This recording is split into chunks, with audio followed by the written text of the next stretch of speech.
போட்டித் தேர்வு பயிலும் மாணவர்கள் அனைவருக்கும் வணக்கம். பீனிக்ஸ் அகாடமியின் வெற்றிக்கணி குரூப் 2 தேர்வு தொடர் வினாவிடை கலந்துரையாடல் தான் பார்க்க போறோம்.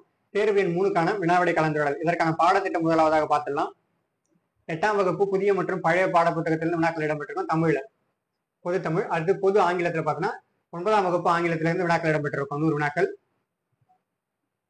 அடுத்தது தமிழகத்தில் வளர்ச்சி நிர்வாகம் பார்ப்போம். தமிழ்நாட்டின் மனிதவள மேம்பாட்டு குறியீடுகளும் அவற்றை தேசிய மற்றும் பிற மாநிலங்களுக்கான குறியீடுகளுடன் ஒப்பாய்வும். தமிழகத்தின் சமூக பொருளாதார வளர்ச்சிக்கு சமூக மறுமலர்ச்சி இயக்கங்களின் பங்களிப்பு. அடுத்தது அரசியல் கட்சிகளும் பலதரப்பு மக்களுக்கான நலத்திட்டங்களும் இடஒதுக்கீட்டு கொள்கைக்கான நியாயங்களும் சமூக வளங்களை பெறும் வாய்ப்புகளும். அடுத்ததா தமிழகத்தின் பொருளாதார போக்குகள் தமிழகத்தின் சமூக பொருளாதார வளர்ச்சியில் சமூக நலத்திட்டங்களின் தாக்கமும் பங்களிப்பும். அடுத்தது சமூக நீதியும் சமூக நல்லிணக்கமும் சமூக பொருளாதார மேம்பாட்டின் மூலாதாரங்கள் தமிழகத்தின் கல்வி மற்றும் நல்வாழ்வு முறைமைகள். அடுத்ததா தமிழக புவியியல் கூறுகளும் பொருளாதார வளர்ச்சியில் அவற்றின் தாக்கமும் பல்வேறு துறைகளில் தமிழகம் நிகழ்த்தியுள்ள சாதனைகள் மற்றும் தமிழகத்தின் மின்னாளுகை அதாவது இ கவர்னன்ஸ். இதுல இருந்து வினாக்கள் இடம்பெற்றிருக்கும். அடுத்தது கணிதம் பார்ப்போம். விகிதம் மற்றும் விகித சமம் வயது கணக்கு ரத்த உறவுகள் அதாவது ஆப்டிடியூட் அண்ட் மென்டல் எபிலிட்டியில பார்த்தோம்னா ratio and proportion ages blood relation இதுல இருந்து வினாக்கள் இடம்பெற்றிருக்கும் 25. அடுத்தது நடப்பு நிகழ்வுகள் பார்ப்போம். பிப்ரவரி 2024 ஒரு மாதத்துக்கான நடப்பு நிகழ்வுல வினாக்கள் இடம்பெற்றிருக்கும். இப்போ தமிழுக்கான வினாவிடை கலந்தார்கள் தொடரலாம். முதலாவது வினா,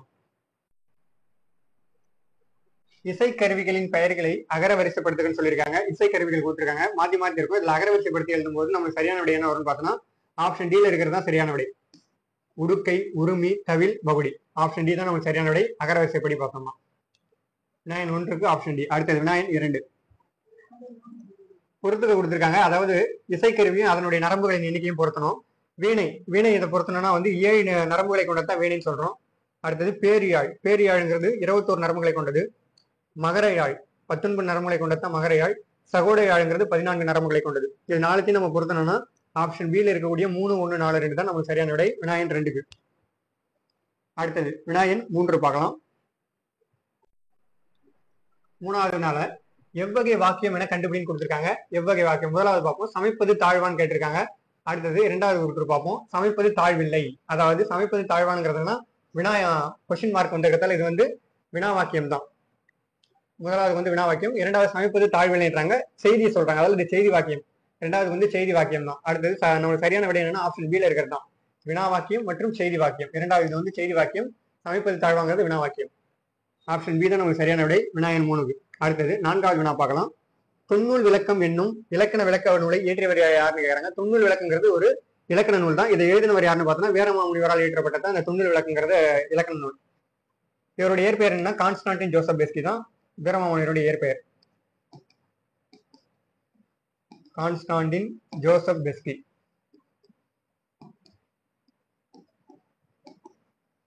இவர் எழுதினதான் அந்த தொன்னூல் விளக்கங்கிறது இலக்கண நூல். இது மட்டும் இல்லாமல் அவர் எழுதின நூல்னா பரமார்த்த குருகதை, திருக்காவலூர் கலம்பகம் போன்ற நூல்களையும் எழுதியிருப்பாரு வீரமாமுனிவர். ஆறுமுக நாவலர் இவர் யாருன்னா இலங்கை நாட்டை சேர்ந்தவர். இவர் வசன நடை கைவந்த வள்ளலார் என்று அழைக்கப்படுவார். அந்த ஆறுமுக நாவலர் வசன நடை கைவந்த வள்ளலார். வசன நடை கைவந்த வள்ளலார் என்று போற்றப்படுபவர் ஆறுமுக நாவலர்.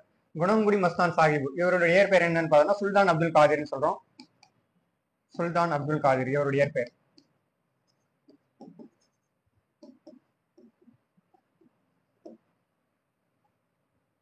ஜி போப் திருவாசகத்தை ஆங்கிலத்தில் மொழிபெயர்த்தவர் தான் ஜி போப். திருவாசகம் ஆங்கிலம் மொழிபெயர்த்தவர்.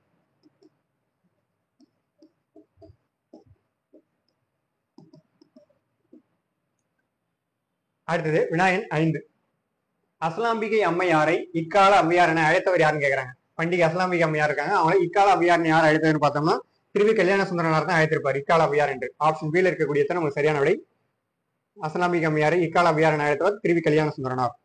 அடுத்தது வினாயன் 6.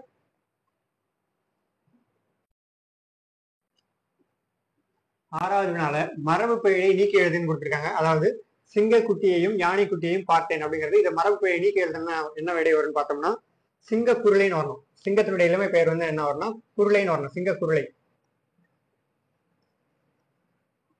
யானை கன்றுன்னு சொல்லணும். யானை குட்டின்னு கொடுத்துருக்காங்க, யானை கன்றுன்னு வரணும். யானையினுடைய இளமை பெயர் தான் யானை கன்று. அப்ப நம்மளுக்கு சரியான மரபு பெயர் நீக்கிறதுனா என்ன விடை வரும்னா ஆப்ஷன் டில இருக்கிறதான். சிங்க குருளையையும் யானை கண்டையும் பார்த்தேன். ஆப்ஷன் டி தான் நமக்கு சரியான விடை. வினாயன் 6. அடுத்தது வினாயன் 7 பார்க்கலாம். சரியான பொருத்தங்களை தேர்ந்தெடுக்கவும் கொடுத்திருக்காங்க. முதலாவது பார்ப்போம். மகாபாரதம். மகாபாரதம் எழுதினவர் யாரும் கொடுத்துருக்காங்கன்னா வால்மீகின்னு கொடுத்துருக்காங்க. தவறு. வியாசர் எழுதினது தான் மகாபாரதம். வியாசர். இப்ப இது தவறா இருக்கப்ப. அடுத்தது உமரப்புலவர் சிராபுராணம் எழுதினவர். அது சரிதான். உமரப்புலவருடைய ஆசிரியர். வீரமாமுனிவர் தேம்பாவணி என்ற நூலினுடைய ஆசிரியர். அதுவும் சரிதான். மணிமேகலை என்ற காப்பியம் இது 50 காப்பியங்கள் ஒன்று தான் மணிமேகலை காப்பியம். இதனுடைய ஆசிரியர் தான் சீத்தலை சாத்தனார்.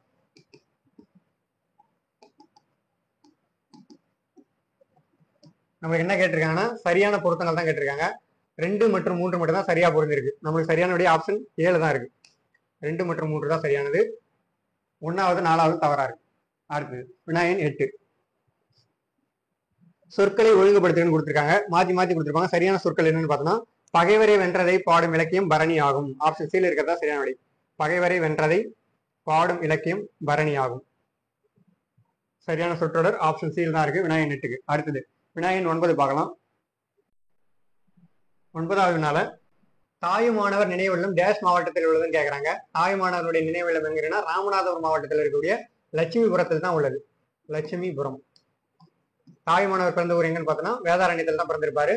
இவருடைய நினைவு இல்லம் தான் நம்மளுக்கு கேட்டிருக்காங்க. நினைவு இல்லம் தான் எங்க இருக்குன்னா ராமநாதபுரம் மாவட்டத்தில் இருக்கக்கூடிய லட்சுமிபுரத்தில் உள்ளது. தமிழ் மொழியினுடைய உபநிடதம் யாருடைய பாடல் சொல்லலாம்? தாயுமானவருடைய பாடல் தான் தமிழ் மொழியினுடைய உபநிடதம் என்று அழைக்கப்படக்கூடியது. தமிழ் மொழியின் உபநிடதம் தாயுமானவருடைய பாடல் தான். இவர் அரசு கணக்கரா இருந்திருப்பாரு. திருச்சியை ஆண்ட விஜயரகநாத சொக்கலிங்கரிடம் அரசு கணக்கரா பணிபுரிய இருந்திருப்பாரு. அது மட்டும் இல்லாமல் இவர் தாயுமானவருடைய பாடல் எத்தனை பாடல்களை கொண்டது பார்த்தோம்னா 1452 பாடல்களை கொண்டதான் இந்த தாயுமானவருடைய பாடல்கள். 1452 பாடல்கள். தமிழ் மொழியினுடைய உபநிடதம் என்று அழைக்கக்கூடியதும் தாயுமானவருடைய பாடல் தான். தாயுமானவர் என்று பெயர் வர காரணம் என்னன்னா திருச்சி மலைக்கோட்டையில் அமைந்துள்ள கடவுள் பேர் தான் தாயுமானவர். அதனால அவர் பேர் தாயுமானவர்னு பேர் வச்சிருப்பாங்க. இதுதான். அடுத்தது வினாயன் 10 பார்க்கலாம். கல்வி கரையில கற்பவள் நாள் சில மெல்ல நினைக்கின் பிணிபல என்ற பாடல் வரி இடம்பெற்றுள்ள நூல் கேட்டிருக்காங்க. இந்த வரி எதில் இடம்பெற்றிருக்குன்னு பார்த்தோம்னா நாலடியார்ல இடம்பெற்றக்கூடிய வரி தான். நாலடியார் ஏற்றியவர்கள் யாருன்னு பார்த்தோம்னா சமண முனிவர்களால் ஏற்றப்பட்டது. சமண முனிவர்கள் பலரால் ஏற்றப்பட்டதான் நாலடியார். இது நாலடி 400 என்றும் அழைக்கப்படக்கூடியது. நாலடியாருக்கு இன்னொரு பேர் இருக்குன்னா நாலடி 400. குட்டி திருக்குறள் என்று அழைக்கக்கூடியதுன்னு பார்த்தோம்னா நாலடியார் தான். குட்டி திருக்குறள். திருக்குறளை போன்ற இது 3 பால்களை கொண்டது. அறம் பொருள் இன்பத்து பால்களை கொண்டது. 40 அதிகாரங்களை கொண்டது. அதனால இது குட்டி திருக்குறள் சொல்றோம். நாலடி 400 என்ற மற்றொரு பேரும் உண்டு. இந்த நாலடியார் தொகுத்தவர் யாருன்னு பார்த்தோம்னா நாலடியை தொகுத்தவர் தான் பதுமனார். இவர் ஒரு சமண முனிவர் தான். பதுமனார் என்பவரால் தொகுக்கப்பட்டது.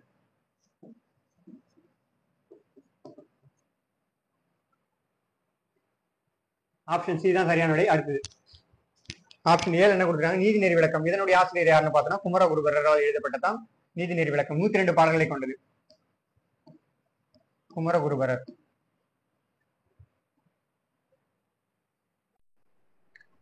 இந்த பெண்ணின் பெருமை என்ற நூலினுடைய ஆசிரியர் தான் திருவி கல்யாண சுந்தரனால் எழுதப்பட்டதான் பெண்ணின் பெருமை. திருவிக்கா. பெண்ணின் பெருமை அல்லது வாழ்க்கை துணையின் எழுதியிருப்பாரு இந்த நூலை. அடுத்தது தமிழ்ச்சோலை என்ற நூலினுடைய ஆசிரியர் வே பரமேஸ்வரன் என்பவரால் எழுதப்பட்டதான் தமிழ்ச்சோலை என்றது. அடுத்தது வினாயன் 11 பார்க்கலாம். 11வது நாள இதழ்களை குவிப்பதால் பிறக்கும் எழுத்துக்கள் டேஷ்னு கேட்டிருக்காங்க. சரியான விடை எதுனா உ. ஆப்ஷன் 7 இருக்கிறதா சரியான விடை. இதழ்களை குவிப்பதால் பிறக்கும் எழுத்துக்கள். அடுத்தது ஆப்ஷன் பி என்ன கொடுத்திருக்காங்கன்னா ஏ உ. ஆப்ஷன் சில இ கொடுத்திருக்காங்க. இன்றது என்னன்னா அதாவது இ இந்த 5மே பார்த்தோம்னா வாய் திறக்கும் முயற்சியுடன் நாக்கின் அடி ஓரமானது மேல்வாய்ப்பல்லை பொருந்தும் முயற்சியால் பிறக்கக்கூடியதான் அந்த 5 எழுத்துக்களும். அடுத்து ஆப்ஷன் டி என்ன கொடுத்திருக்காங்கன்னா ஆ கொடுத்திருக்காங்க. இந்த ரெண்டு எழுத்துக்களும் பார்த்தோம்னா வாய் திறந்தால் ஆகிய முயற்சியால் பிறக்கக்கூடியதான் இந்த ஆங்கிறது. நம்ம சரியான விடை என்னன்னா இதழ்களை குவிப்பதால் தான் கேட்டிருக்காங்க. சரியான விடை ஆப்ஷன் 7 இருக்கிறதா சரியான விடை. அடுத்தது வினாயன் 12. கீழ்கண்டவற்றில் சரியான கூட்டை தேர்ந்தெடுக்கன்னு கொடுத்திருக்காங்க. கூற்று 1 பார்க்கலாம். ஆதிச்சநல்லூரில் அகழ்வாய்வு நிகழ்த்தப்பட்டதுன்றாங்க. அது சரிதான். ஆதிச்சநல்லூர் எங்க இருக்குன்னா தூத்துக்குடி மாவட்டத்தில் தான் இருக்கு. ஆதிச்சநல்லூர் தூத்துக்குடி மாவட்டத்தில் அமைந்துள்ளது ஆதிச்சநல்லூர். இந்த ஆதிச்சநல்லூர்ல தான் முதுமக்கள் தாழிகள் கண்டெடுக்கப்பட்டது. அடுத்தது கூற்று 2 பார்ப்போம். இறந்தவர்களின் உடல்களை புதைக்க தமிழர்கள் பயன்படுத்திய முதுமக்கள் தாழிகள் கண்டெடுக்கப்பட்டுள்ளன்றாங்க. சரிதான், ஆதிச்சநல்லூர்ல தான் கண்டுபிடிச்சிருப்பாங்க. அடுத்து 3வது கூற்று பார்ப்போம். இவ்வூர் ராமநாதபுரம் மாவட்டத்தில் அமைந்துள்ளதுன்றாங்க. தவறு. அதை நம்ம பார்த்தோம் இல்லையா, தூத்துக்குடி மாவட்டம் தான் இந்த ஆதிச்சநல்லூர்ங்கிறது தூத்துக்குடியில் அமைந்துள்ளது, தூத்துக்குடி மாவட்டம். அப்ப 3வது கூற்று மட்டும்தான் தவறு. கூற்று 1, 2 சரி, 3 தவறு. ஆப்ஷன் பி ல இருக்கத்தான் நமக்கு சரியான விடை. தூத்துக்குடியில வேற எங்கெல்லாம் அகழ்வாராய்ச்சி நடக்குதுன்னு பார்த்தோம்னா சிவகலை,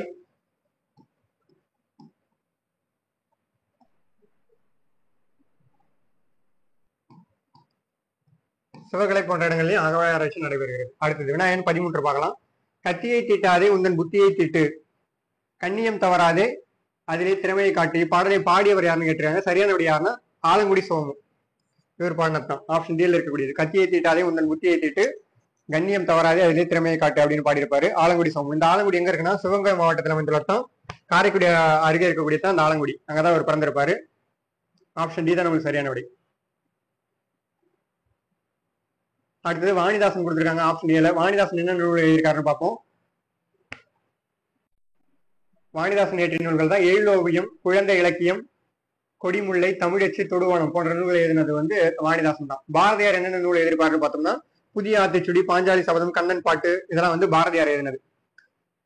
அடுத்தது விநாயகன் 14. விநாயகன் 14. 14வது வினால கோடையும் வசந்தமும் என்ற நூலின் ஆசிரியர் யாருன்னு கேட்டிருக்காங்க. கோடையும் வசந்தமும் என்ற நூலின் ஆசிரியர் தான் வி ராசேந்திரன். மீரா என்று அழைக்கக்கூடிய மீ ராசேந்திரன் எழுதியதான் கோடையும் வசந்தமும் என்ற நூல். ஏற்கனவே பார்த்திருப்போம். ஆப்ஷன் ஏல இருக்கக்கூடிய வாணிதாசன் எழுதினதான் குழந்தை இலக்கியம், எழிலோவியம், கொடிமுல்லை, தமிழச்சி, தொடுவானம் போன்ற நூல்கள்லாம் எழுதினது வந்து வாணிதாசன் தான். அடுத்து விநாயகன் 15 பார்க்கலாம். ராமனது வில் இத்தொடரில் பயின்று வந்துள்ள வேற்றுமை எதுன்னு கேட்டிருக்காங்க. ராமனது வில் எந்த வேற்றுமைன்னு கேட்டிருக்காங்க. மொத்த வேற்றுமை எத்தனை வகைப்படும்? 8 வகைப்படும். அதுல முதல் வேற்றுமைக்கும் 8வது வேற்றுமைக்கு மட்டும் வேற்றுமைகளுக்கான உருபுகள் இருக்காது. 2 முதல் 7ஆம் வேற்றுமைக்கு வரைக்கும் இருக்கக்கூடியது உருபுகள் இருக்கும். நம்மளுக்கு என்ன கேட்டிருக்காங்க, ராமனது வில் எந்த வேற்றுமை உருவு பயின்று வந்துள்ளதுன்னு பார்த்தோம்னா 6ஆம் வேற்றுமை தான். அதுங்கிறது 6ஆம் வேற்றுமைக்கான உருபு. இது இப்ப ராமன் அது அப்படிங்கிறதால இது 6ஆம் வேற்றுமைக்கான உருவு பயின்று வந்ததால இது 6ஆம் வேற்றுமை அணி. 4ஆம் வேற்றுமை அணிக்கான உதாரணம் பார்க்கலாம். முல்லைக்கு தேர் கொடுத்தான். முல்லைக்கு தேர் கொடுத்தான்.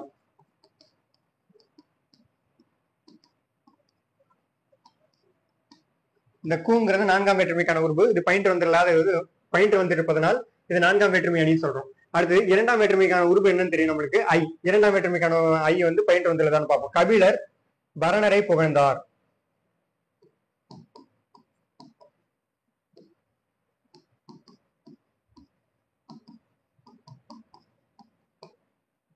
அடுத்தது 3ஆம் வேற்றுமை பார்ப்போம். உதாரணம், 3ஆம் வேற்றுமைக்கான உருவு வந்து ஆள். 3ஆம் வேற்றுமைக்கான உருவு தான் ஆள். ஆள் பயின்று வந்ததா பார்ப்போம். அதாவது மரத்தால் சிலை செய்தான். மரத்தால் சிலை செய்தான். இதுதான் 3ஆம் வேற்றுமைக்கான உதாரணம். இந்த ஆளுங்கிறது பயின்று வந்துள்ளது. 3ஆம் வேற்றுமைக்கான உருவு தான் ஆள். இது பயின்று வந்ததால 3ஆம் வேற்றுமை அணின்னு சொல்றோம். நம்மளுக்கு சரியான விடை என்னன்னு கேட்கறாங்கன்னா ராமனது வில் வந்து 6ஆம் வேற்றுமை அணி தான் பயின்றுள்ளது. ஆப்ஷன் பி தான் சரியான விடை. அடுத்தது 16.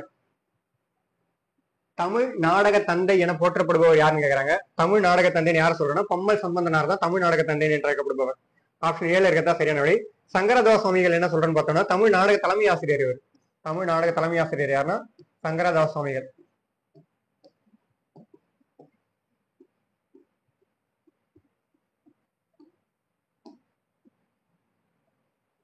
காசி விஸ்வநாதர் எழுதினதா டம்பாச்சாரி விலாசம்.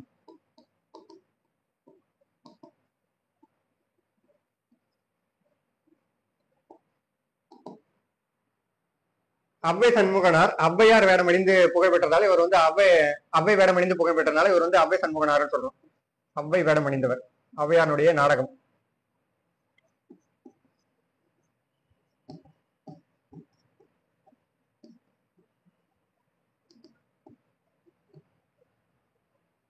அடுத்தது விநாயகன் 17 பார்க்கலாம். எல்லா சொல்லும் பொருள் குறித்தனவே என்று குறிப்பிடும் நூல் எதுன்னு கேட்டிருக்காங்க. எல்லா சொல்லும் பொருள் குறித்தனவே எந்த நூல் குறிப்பிடுதுன்னா தொல்காப்பியம் தான். தொல்காப்பியர் எதுனா தொல்காப்பியத்தில் தான் குறிப்பிடப்பட்டிருக்கும் எல்லா சொல்லும் பொருள் குறித்தனவே அப்படின்ட்டு. தொல்காப்பியர் யாருன்னு பார்த்தோம்னா தொல்காப்பியம் என்ற இலக்கண நூலை எழுதியவர் தான் அவர். தொல்காப்பியங்கிறது 3 அதிகாரங்களை கொண்டது. அறம், பொருள், இன்பம், எழுத்து, சொல், பொருள் என்ற 3 அதிகாரங்களை கொண்டதான் இந்த தொல்காப்பியம்ங்கிறது. எழுத்து அதிகாரம் இருக்கும், சொல்லதிகாரம், பொருள், மூன்றே மூன்று அதிகாரங்களை கொண்டதுதான். ஒவ்வொரு அதிகாரத்துக்கும் 9 இயல்கள் இருக்கும். மொத்தம் 27 இயல்களை கொண்டது. தொல்காப்பியத்தில் உள்ள இயல்கள் எண்ணிக்கை எத்தனை பார்த்தோம்னா 27. அதிகாரங்கள் 3: எழுத்ததிகாரம், சொல்லதிகாரம், பொருளதிகாரம். இந்த 3 அதிகாரங்களை கொண்டதுதான் தொல்காப்பியம். தொல்காப்பியரால் எழுதப்பட்டது. எப்போ எழுதியிருப்பாருன்னு பார்த்தோம்னா இது ஒரு இலக்கண நூல். கிமு 2ஆம் நூற்றாண்டு. கிமு 2ஆம் நூற்றாண்டில் எழுதப்பட்டதான் இலக்கண நூலான தொல்காப்பியம்ங்கிறது. கபாடபுரத்தில் தான் எழுதியிருப்பாரு. இடைச்சங்க காலத்தையே தான் அந்த தொல்காப்பியம்ங்கிறது. தமிழில் முழுமையாக கிடைக்கப்பட்ட ஒரு இலக்கண நூல் எதுன்னு பார்த்தோம்னா அது தொல்காப்பியம் தான். அகத்தியம்ங்கிறது தொல்காப்பியருக்கு முந்தையதாக எழுதப்பட்டதான் அகத்தியம் என்ற இலக்கண நூல். ஆனால் நம்மளுக்கு முழுமையாக கிடைக்கப்பெறவில்லை. அதனால இது முழுமையடையவில்லை. இது 5 அதிகாரங்களை கொண்டிருக்கும் அகத்தியம்ங்கிறது. எழுத்து, சொல், பொருள், அணி, யாப்பு. இந்த 5 அதிகாரங்களை கொண்டதான் அகத்தியம். ஆனால் முழுமையாக கிடைக்கவில்லை. நன்னூலுங்கிறது பவனந்தி முனிவரால் எழுதப்பட்டது. 13ஆம் நூற்றாண்டை சேர்ந்த ஒரு நூல் தான். இதுவும் ஒரு இலக்கண நூல்.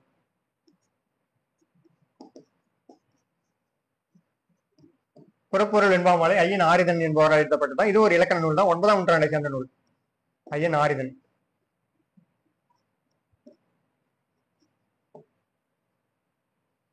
சரியான விடை என்னன்னா நம்மளுக்கு வினாயன் 17க்கு ஆப்ஷன் சியில் இருக்கக்கூடிய தொல்காப்பியம் தான் சரியான விடை. அடுத்த வினாயன் 18. கீழ் வருவனவற்றுள் வினை எச்சம் எதுன்னு கேட்டிருக்காங்க. வினை எச்சம் எதுன்னு பார்த்தோம்னா வினாயன் 18க்கு எழுது. வினை எச்சம், அதாவது எச்சம்னாவே முற்று பெறாத சொல்லதான் எச்சம் சொல்லுவோம். எழுதுங்கிறது வினை முற்று பெறவில்லை. அதனால இது வினை எச்சம்னு சொல்றோம். இந்த பார்த்த, சென்ற, பாடிய இது எல்லாமே பெயர் எச்சம். இதுல வினை எச்சம் தான் நம்மளுக்கு கேட்டிருக்காங்க. ஆப்ஷன் பில இருக்கிறதா வினை எச்சம். அடுத்தது வினாயன் 19. யாப்பிலக்கண அடிப்படையில் எழுத்துக்களை டேஷாக பிரிப்பார்னு கேட்டிருக்காங்க. எழுத்துக்களை எத்தனை வகையா பிரிப்பாங்கன்னு பார்த்தோம்னா 3 தான். எழுத்துக்களை எப்படி பிரிக்கிறாங்கன்னா குறில், நெடில் மற்றும் ஒற்று. மெய் எழுத்து தான் ஒற்றுன்னு சொல்றோம். இந்த 3ஆ பிரிப்பாங்க யாப்பிலக்கண அடிப்படையில். எழுத்துக்கள் 3. 2ங்கிறதுனா யாப்பிலக்கண அடிப்படையில் அசை 2 வகைப்படும். அசை தான் 2, நேரசை, நிறையசை.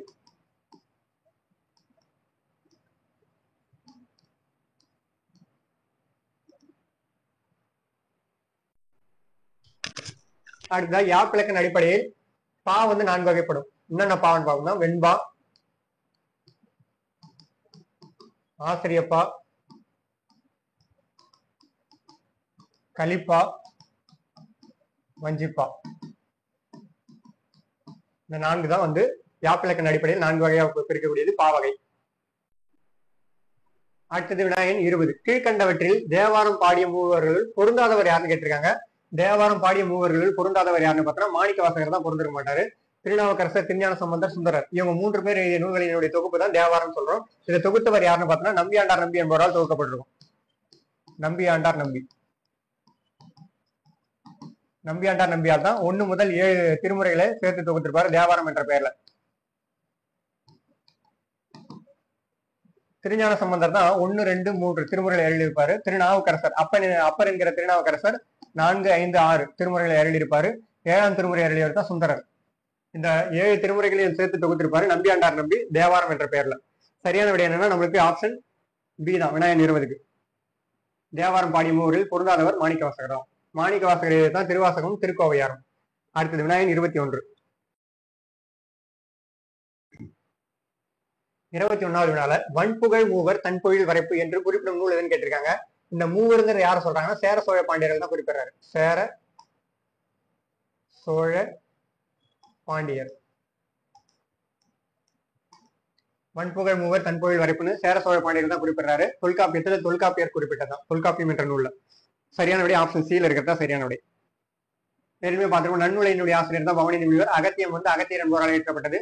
புறப்பொருள் வெண்பாமாலை ஒரு இலக்கண நூல். இதுவும் ஐயன் ஆரிதன் என்பவரால் எழுதப்பட்டது. அடுத்தது வினாயன் 22 பார்க்கலாம்.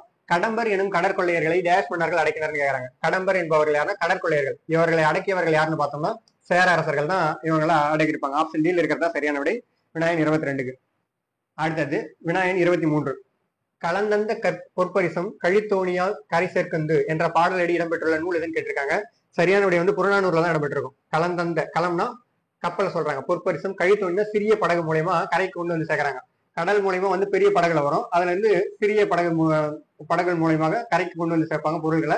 அதான் புறநானூறு குறிப்பிடுகிறது. ஆப்ஷன் பியில் இருக்கிறதா நமக்கு சரியான விடை. வினாயன் 23.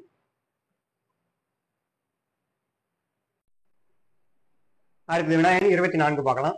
காண முயல் எய்த அம்பினில் யானை பிழைத்தவேல் ஏந்தல் இனிது இக்குறளில் பயின்று வந்துள்ள அணி யாருன்னு கேட்கறாங்க. ஆப்ஷன் சியில் இருக்கக்கூடிய பிரிது மொழிதல் அணிதான். அதாவது இந்த திருக்குறளுடைய விளக்கம் என்னன்னு பார்த்தோன்னா, அருகில் இருக்கக்கூடிய முயல்களை நோக்கி அம்பு எய்துவதை விட தொலைவில் உள்ள யானைக்கு குறிவைத்து அம்பு எய்துவது சிறந்தது. அதான் சொல்றாங்க, பிரிச்சு காட்டுறாங்க. முயலையும் யானையும் ரெண்டுத்தையும் ஒப்புமைப்படுத்தி காட்டுறாங்க. அதான் பிரிது மொழிதல் அணி. ஆப்ஷன் சியில் இருக்கதான் சரியான விடை. அடுத்தது வினாயன் 25. தென்னிந்திய சமூக சீர்திருத்தத்தின் தந்தை என்று போற்றப்படுபவர் யாருன்னு கேட்கறாங்க. தென்னிந்திய சமூக சீர்திருத்தத்தின் தந்தை யாருன்னு பார்த்தோம்னா ஆப்ஷன் 7 இருக்கக்கூடிய காத்தவராயன். அதாவது அயோத்திதாச பண்டிதருடைய இயற்பெயர் தான் காத்தவராயன். அயோத்திதாச பண்டிதர்.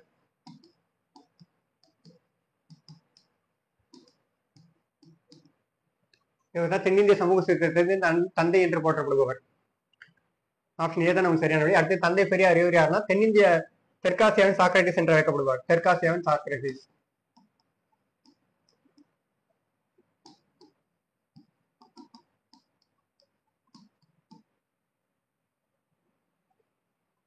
இரட்டைமலை சீனிவாசன் திவான் பகதூர் என்று அழைக்கப்படுகிறார். திவான் பகதூர் என்ற பட்டம் பெற்றிருப்பார்.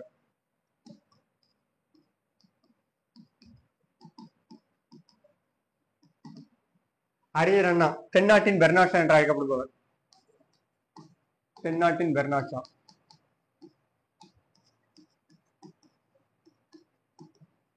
தமிழகத்தின் பெர்னாட்ஷா தான் மு வரதராஜனார். நமக்கு சரியான விடை என்னன்னு பார்த்தோம்னா தென்னிந்திய சமூக சீர்திருத்தத்தின் தந்தை தான் கேட்டிருக்காங்க. ஆப்ஷன் 7 இருக்கக்கூடிய காத்தவராயன் தான். அதாவது அயோத்திதாச பண்டிதர் தான் காத்தவராயன் சொல்றோம். அவருடைய இயற்பெயர் தான். இவர் வந்து ஒரு பைசா தமிழ் என்ற இதை நடத்திருப்பாரு 1907. பின்னால 1908ஆம் ஆண்டுல தமிழ் என்ற பெயர் மாற்றம் பெற்று வெளியா இருக்கும் அந்த பத்திரிகை. அடுத்தது வினாயன் 26. ஒரு பைசா தமிழன் என்னும் வார இதழ் தொடங்கப்பட்ட ஆண்டு கேட்கறாங்க. ஏற்கனவே பார்த்திருப்போம், அயோத்திதாசரால் தொடங்கப்பட்டது அந்த ஒரு பைசா தமிழன். 1907ஆம் ஆண்டு தான் இது வெளியே வந்திருக்கும். 1908ல தமிழன் என்ற பேர்ல பெயர் மாற்றம் செஞ்சிருப்பாங்க. தமிழன்.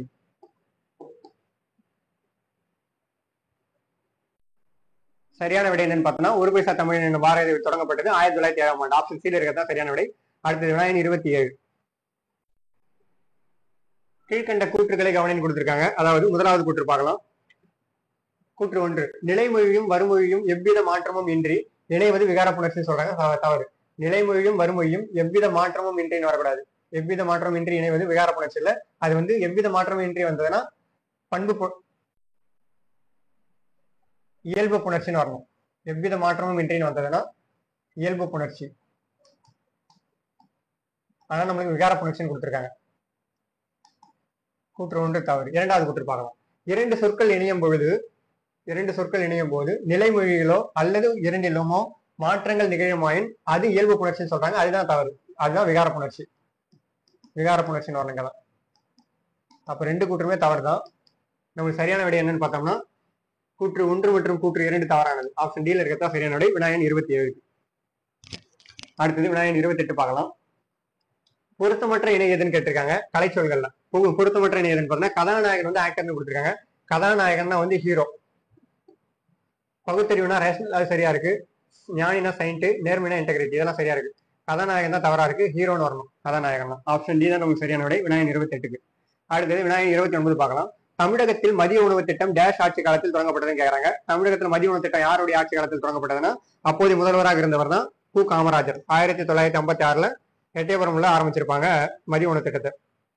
1956ஆம் ஆண்டு தான் சரியான விடை. கு காமராஜர் என்பவரால் தொடங்கப்பட்டது. எம்ஜி ராமச்சந்திரன் வந்து 1982ல சத்துணவு திட்டம் கொண்டு வந்திருப்பார். 1982ல மதிய உணவு திட்டம்னா கு காமராஜர், சத்துணவு திட்டம்.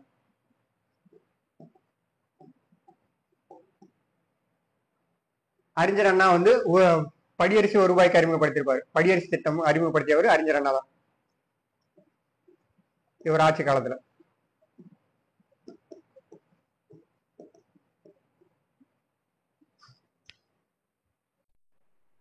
அவர் கண்ணொளி திட்டம் மு கருணாநிதி அவர் ஆட்சி காலத்தை தான் அறிமுகப்படுத்திருப்பாங்க. கண்ணொலினா பார்வையற்றவர்களுக்கு கண் கண்ணாடி வழங்கக்கூடிய திட்டம், கண்ணொளி திட்டம். நமக்கு சரியான விடை என்னன்னா தமிழகத்தில் மதிய உணவு திட்டம் டேஷ் ஆட்சி காலத்தில் அறிமுகப்படுத்தப்பட்டதுன்னு கேட்கறாங்க. தொடங்கப்பட்டதுன்னா கு காமராஜர் ஆட்சி காலம் தான் 1956ல. அடுத்தது வினாயன் 30. அடுத்தது வினாயன் 30. திருமாலை வழிபட செல்லும் பெண்கள் பிற பெண்களை எழுப்புவதாக ஆண்டாள் பாடிய நூல் டேஷ் ஆகும்னு கேட்டிருக்காங்க. ஆண்டாள் பாடிய நூல் தான் கேட்கறாங்க. இது திருப்பாவை. இந்த திருப்பாவைங்கிறது ஆண்டாள் பாடியதுதான். எத்தனை பாடல்களை கொண்டதுன்னு பார்த்தோம்னா 30 பாடல்களை கொண்டதான் ஆண்டாள் எழுதிய திருப்பாவை. இது மட்டும் இல்லாமல் அவங்க என்ன நூல் எழுதியிருப்பாங்க, நாச்சியார் திருமொழி எழுதியிருப்பாங்க. இது 143 பாடல்களை கொண்டது, நாச்சியார் திருமொழி.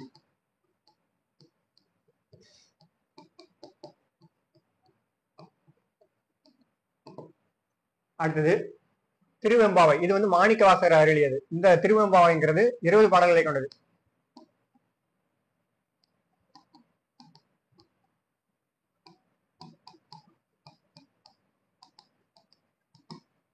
திருவாசகம். திருவாசகம் அருளியவர் மாணிக்கவாசகர் தான். 8ஆம் திருமுறையில் உள்ளது அந்த திருவாசகம் மற்றும் திருக்கோவையார் இருக்கும். மாணிக்கவாசகர் அருளியது. இது மட்டும் இல்லாமல் திருவாசகத்தை இயற்றிய மாணிக்கவாசகர் தான் சிவபுராணம் என்றதையும் எழுதியிருப்பாரு. திருப்பெருந்துறையில சிவபுராணம், புகழ்பெற்ற சிவபுராணம் திருப்பெருந்துறை கோவில்ல அருளியிருப்பாரு மாணிக்கவாசகர்.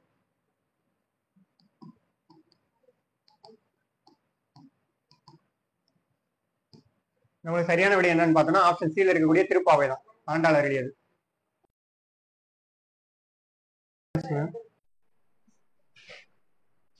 அச்சில் வெளிவந்த அம்பேத்கரின் முதல் நூல் எதுன்னு கேட்டிருக்காங்க. அச்சில் வந்த அம்பேத்கருடைய முதல் நூல் எதுன்னு பார்த்தோம்னா சரியான விடை ஆப்ஷன் ஏல இருக்கக்கூடிய தான், இந்தியாவில் சாதிகளின் தோற்றமும் வளர்ச்சியும். இதான் ஆப்ஷன் ஏ தான் நம்மளுக்கு சரியான விடை. அம்பேத்கரை பத்தி முதல்ல பாத்துருவோம். இவர் எப்ப பிறந்தாருன்னு பார்த்தோம்னா 1891 ஏப்ரல் 14ஆம் நாள் பிறந்திருப்பாரு. மகாராஷ்டிரா மாநிலத்தில் இருக்கக்கூடிய ரத்னகிரி மாவட்டத்தில் இருக்கக்கூடிய அம்பாவாடி தான் இவர் பிறந்த ஊர். அம்பாவாடி என்ற சிற்றூர்ல பிறந்திருப்பாரு. இது எந்த மாவட்டத்தில் இருக்குன்னா மகாராஷ்டிரா மாநிலத்துல ரத்னகிரி மாவட்டம்.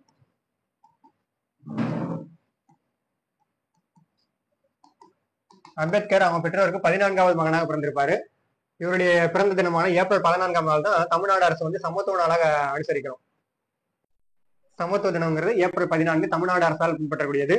அடுத்தது இவர் 1907 தான் பள்ளி படிப்பு முடிச்சிருப்பாரு. 1907.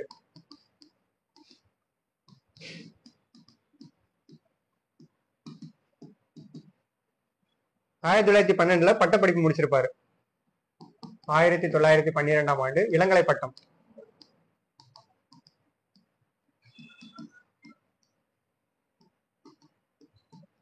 1920ஆம் ஆண்டு லண்டன் சென்றிருப்பாரு பொருளாதார பட்டம் பயில்வதற்காக. 1926ஆம் ஆண்டு தொழிலாளர் கட்சியை தொடங்கியிருப்பாரு. 1936 தொழிலாளர் கட்சி தொடங்கி 1937 போட்டியிட்டு 15 உறுப்பினர்கள் இந்த கட்சி சார்பாக வெற்றி பெற்றிருப்பாங்க. நமக்கு சரியான விடை என்னன்னா அச்சில் வெளிவந்த அம்பேத்கர் முதல் நூல் தான் கேட்டிருக்காங்க. ஆப்ஷன் ஏல இருக்கிறது தான், இந்தியாவில் சாதிகளின் தோற்றமும் வளர்ச்சியும். அடுத்து ஆப்ஷன் பி என்ன கொடுத்திருக்காங்கன்னா இந்தியாவின் தேசிய பங்கு வீதம் கொடுத்திருக்காங்க. இது வந்து ஒரு ஆய்வு நூல். கொலம்பியா பல்கலைக்கழகத்துல இவருக்கு இந்த முனைவர் பட்டம் பெறதுக்காக இந்தியாவின் தேசிய பங்கு வீதம் என்ற நூலை எழுதியிருப்பாரு. ஆய்வு கட்டுரை தான் அந்த நூல். அதுக்கடுத்து ரூபாய் பற்றிய பிரச்சனைங்கிறது 1923 ஆராய்ச்சி கட்டுரையாக எழுதி இதுக்கு முனைவர் பட்டம் பெற்றிருப்பாரு. அதாவது டாக்டரேட் பட்டம். ஆப்ஷன் டியில் இருக்கக்கூடிய ரூபாய் பற்றிய பிரச்சனை. அடுத்ததான் விநாயகர் 32 பார்க்கலாம். சங்க இலக்கியங்கள் பலவும் டேஷ் பாவகையால் அமைந்தவன் கேட்கறாங்க. சங்க இலக்கியங்கள் பெரும்பாலும் சங்க இலக்கியங்கள் என்ன சொல்றாங்கன்னா 17 மேற்கணக்கு நூல் தான், ஆசிரியர் பாவால் ஆனதுதான். 8 தொகையும் 10 பாட்டம் தான் சங்க இலக்கியங்கள். 8 தொகை 10 பாட்டு.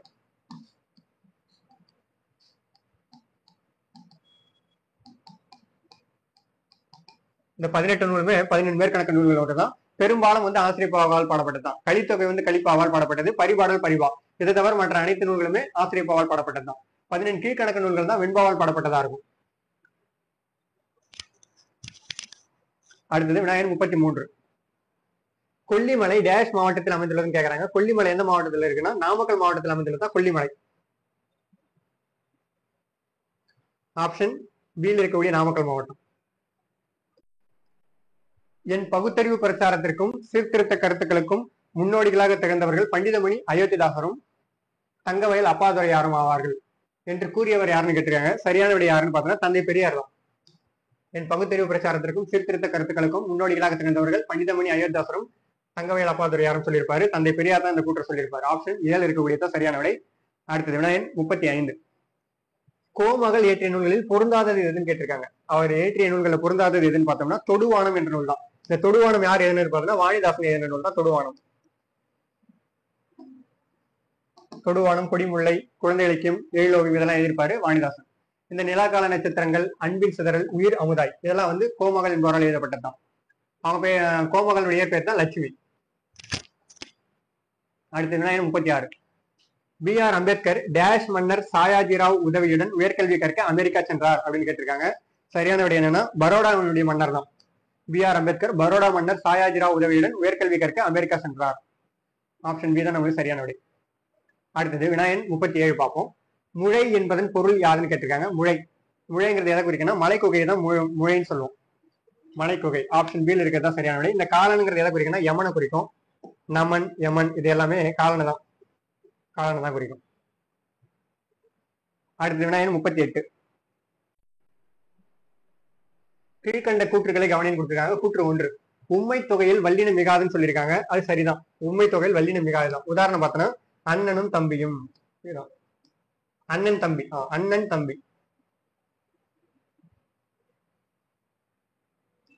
அண்ணன் தம்பி இது வந்து வல்லினம் மிகாது. அண்ணனும் தம்பியும் வந்ததுன்னா அது எண்ணுமையா மாறிடும். அவங்க என்ன சொல்லியிருக்காங்க, உண்மை தொகை தான். இதெல்லாம் வல்லினம் மிகாது இல்லையா. அண்ணன் தம்பிங்கிறது உண்மை தொகை. அடுத்தது எழுவாய் சொற்களை அடுத்து வல்லினம் மிகாதுன்றாங்க. அது சரிதான். எழுவாய் தொகை உதாரணம் பார்த்தோன்னா ராமன் வந்தான். ராமன் என்பது எழுவாய், அதுக்கு அடுத்து வந்தானுங்கிறது தொடரா வந்திருக்கு. எழுவாய் தொடர்ல வல்லினம் மிகாது. அது சரிதான். அப்ப ரெண்டுமே சரிதான். கூற்று 1 மற்றும் கூற்று 2 சரியானது. ஆப்ஷன் சில இருக்கத்தான் நமக்கு சரியான விடை வினாயன் 38க்கு. அடுத்தது வினாயன் 39 பார்க்கலாம். ஜெயங்கொண்டாரை பரணிக்கோ ஜெயங்கொண்டார் என கூறியவர் யாருன்னு கேக்குறாங்க. பரணினா இந்த உலகத்துக்கே ஒரு ஜெயங்கொண்டார் தான். அதாவது இந்த பரணிக்கே ஒரு ஜெயங்கொண்டார் யார் சொல்லியிருப்பாரு, பலப்பட்டனை சொக்கநாத புலவர் தான் சொல்லியிருப்பாரு. ஜெயங்கொண்டாரை புகழ்ந்து பாடியிருப்பாரு. கலிங்கத்து பரணியினுடைய ஆசிரியர் தான் ஜெயங்கொண்டார். ஜெயங்கொண்டார் யாருன்னா கலிங்கத்து பரணி. கலிங்கத்து பரணியினுடைய ஆசிரியர் ஜெயங்கொண்டார். 12ஆம் நூற்றாண்டில் வாழ்ந்தவர் தான் இந்த ஜெயங்கொண்டாருங்கிறவர். தமிழில் தோன்றிய முதல் பரணி இலக்கியம் எதுன்னு பார்த்தோன்னா கலிங்கத்து பரணி தான். இதனுடைய ஆசிரியர் தான் ஜெயங்கொண்டார். அவரை பத்தி தான் சொல்றாரு, பரணிக்கே ஒரு ஜெயங்கொண்டார் என்று கூறியவர் தான் பலப்பட்டனை சொக்கநாத புலவர். அடுத்தது வினாயன் 40. முதலாம் குலோத்துங்க சோழனின் படைத்தளபதி டேஷ் கேட்டிருக்காங்க. முதலாம் குலோத்துங்க சோழனுடைய படைத்தளபதி தான் கருணாகர தொண்டைமான். ஆப்ஷன் சியில் இருக்கிறதா சரியான விடை. முதலாம் குலோத்துங்க சோழனுடைய படைத்தளபதி. ஆப்ஷன் பியில் என்ன கொடுத்திருக்காங்கன்னா மருது சகோதரர்கள் கொடுத்திருக்காங்க. வேலுநாச்சியாருடைய படைப்பிரிவுல தளபதியில இருந்தவர் தான் சின்ன மருது பெரிய மருது. தாண்டவராயருங்கிறது யாருன்னா வேலுநாச்சியாருடைய படைப்பிரிவுல இருந்த அமைச்சர் அவர். வினாயன் 40க்கு சரியான விடை ஆப்ஷன் சியில் இருக்கக்கூடிய கருணாகர தொண்டைமான் தான் முதலாம் குலோத்துங்க சோழனுடைய படைத்தளபதி. அடுத்து வினாயன் 41. வினாயன் 41ல செய்யுளுக்கும் மரபுக்கும் உள்ள தொடர்பை பற்றி கூறும் நூல் எதுன்னு கேட்டிருக்காங்க. செய்யுளுக்கும் மரபுக்கும் உள்ள தொடர்பை பற்றி கூறக்கூடிய நூல் தான் சரியான விடை எதுன்னு பார்த்தோம்னா நமக்கு ஆப்ஷன் 7 இருக்கக்கூடிய தொல்காப்பியத்தில் தான் உருவப்பட்டோம். செய்யுளுக்கும் மரபுக்கும் உள்ள தொடர்பை பற்றி விவரிக்கிறது தொல்காப்பியம் 100 ரூபாய். தமிழ் நம்மளுக்கு முழுமையாக கிடைக்கப்பட்ட ஒரு இலக்கண நூல் எதுன்னு கேட்டோம்னா அது தொல்காப்பியம் தான். தொல்காப்பியரால் எழுதப்பட்டது. இதனுடைய காலம் தான் கிமு 2ஆம் நூற்றாண்டை சார்ந்தது. அதுக்கடுத்து முதுமொழி காஞ்சி கொடுத்துருக்காங்க ஆப்ஷன்ல. முதுமொழி காஞ்சியுடைய ஆசிரியர் யாருன்னு பார்த்தோன்னா மதுரை கூடலூர் கிழார். மதுரை கூடலூர் கிழார் என்பவரால் எழுதப்பட்டதான் முதுமொழி காஞ்சி.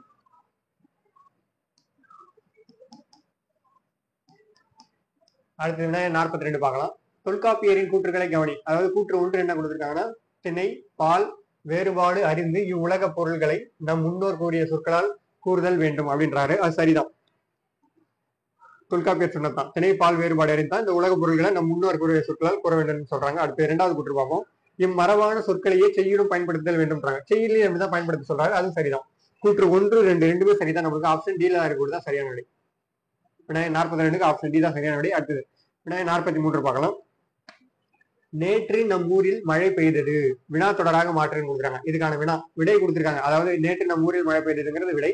இதற்கான வினா எது சரியான வினான்னு பார்த்தோம்னா பொருத்தனம்னா நேற்று நம் ஊரில் மழை பெய்ததா இதுதான் சரியான வினா. அது இதற்கான விடை தான் நேற்று நம் ஊரில் மழை பெய்ததுங்கிறது. ஆப்ஷன் டி தான் நமக்கு சரியான விடை வினாயன் 43. அடுத்தது வினாயன் 44 பார்க்கலாம். 44வது கூற்றுகளை கவனின்னு கொடுத்துருக்காங்க. முதலாவது கூற்று வேங்கோல் வினைமுற்று விகுதி பெற்றே வரும்னு சொல்லியிருக்காங்க. அது சரிதான். ஆமா, வேங்கோல் வினைமுற்றுங்கிறது விகுதி பெற்றுதான் வரும். முதல்ல வேங்கோல் வினைமுற்றுங்கிறது நம்ம என்னன்னு பார்க்கலாம். வாழ்த்துதல் வழிதல் விதித்தல் வேண்டல் ஆகிய பொருள்களில் வரக்கூடிய வினைமுற்று தான் நம்ம வேங்கோல் வினைமுற்றுன்னு சொல்றோம். இந்த வினைமுற்று வந்து 2 திணைகளையும் அதாவது உயர்திணை அக்ரிணை குறிக்கும். இரு திணைகளையும் 5 பால்கள் அதாவது ஆண்பால் பெண்பால் பலர்பால் ஒன்றன்பால் பலவின்பால் என இதை குறிக்கும். இது மட்டும் இல்லாமல் 3 இடங்களையும் குறிக்கும். அதாவது தன்மை முன்னிலை படற்கை இது 3த்துமே காட்டக்கூடியது. இதனுடைய விகுதிகள் எப்படி வரும்னு பார்த்தோம்னா கா இயர் அல் போன்றவற்றில் வரும். எடுத்துக்காட்டு பார்த்தோம்னா இதுக்கு வேங்கோல் வினைமுற்றுக்கான உதாரணம் பார்ப்போம். வாழ்க வாழ்க ஒழிக இதெல்லாம் வேங்கோல் வினைமுற்றுக்கான எடுத்துக்காட்டுகள். இது மட்டும் இல்லாமல் வாரல், இதை கூட சொல்லலாம். இதெல்லாம் அதற்கான எடுத்துக்காட்டு. அடுத்ததா இரண்டாவது ஸ்டேட்மெண்ட் பார்ப்போம். கூற்று 2. ஏவல் வினைமுற்று விகுதி பெற்றும் பெறாமலும் வரும் சொல்றாங்க. ஏவல் வினைமுற்று விகுதி பெற்றும் பெறாமலும் தான் வரும். சரிதான். உதாரணம் பார்த்தோன்னா பாடம் படின்னு கொடுத்துருக்காங்க. இந்த வரியில பார்த்தோன்னா இத்தொடரில் ஒரு செயலை செய்யுமாறு கட்டளை இடுகிறது. பாடம் படிங்கிறது செயலை செய்யுமாறு கட்டளை இடுகிறது. இவ்வாறு தன் முன் உள்ள ஒருவரை ஒரு செயலை செய்யுமாறு ஏவல் வினைமுற்று தான் ஏவல் வினைமுற்றுன்னு சொல்றோம். உதாரணம் பார்த்தோன்னா எழுது மீன், எடுத்துக்காட்டு. எழுது மீன்ங்கிறது ஏவல் வினைமுற்று தான். விகுதி பெற்றும் வரும், பெறாமலும் வரும். எழுது மீன்.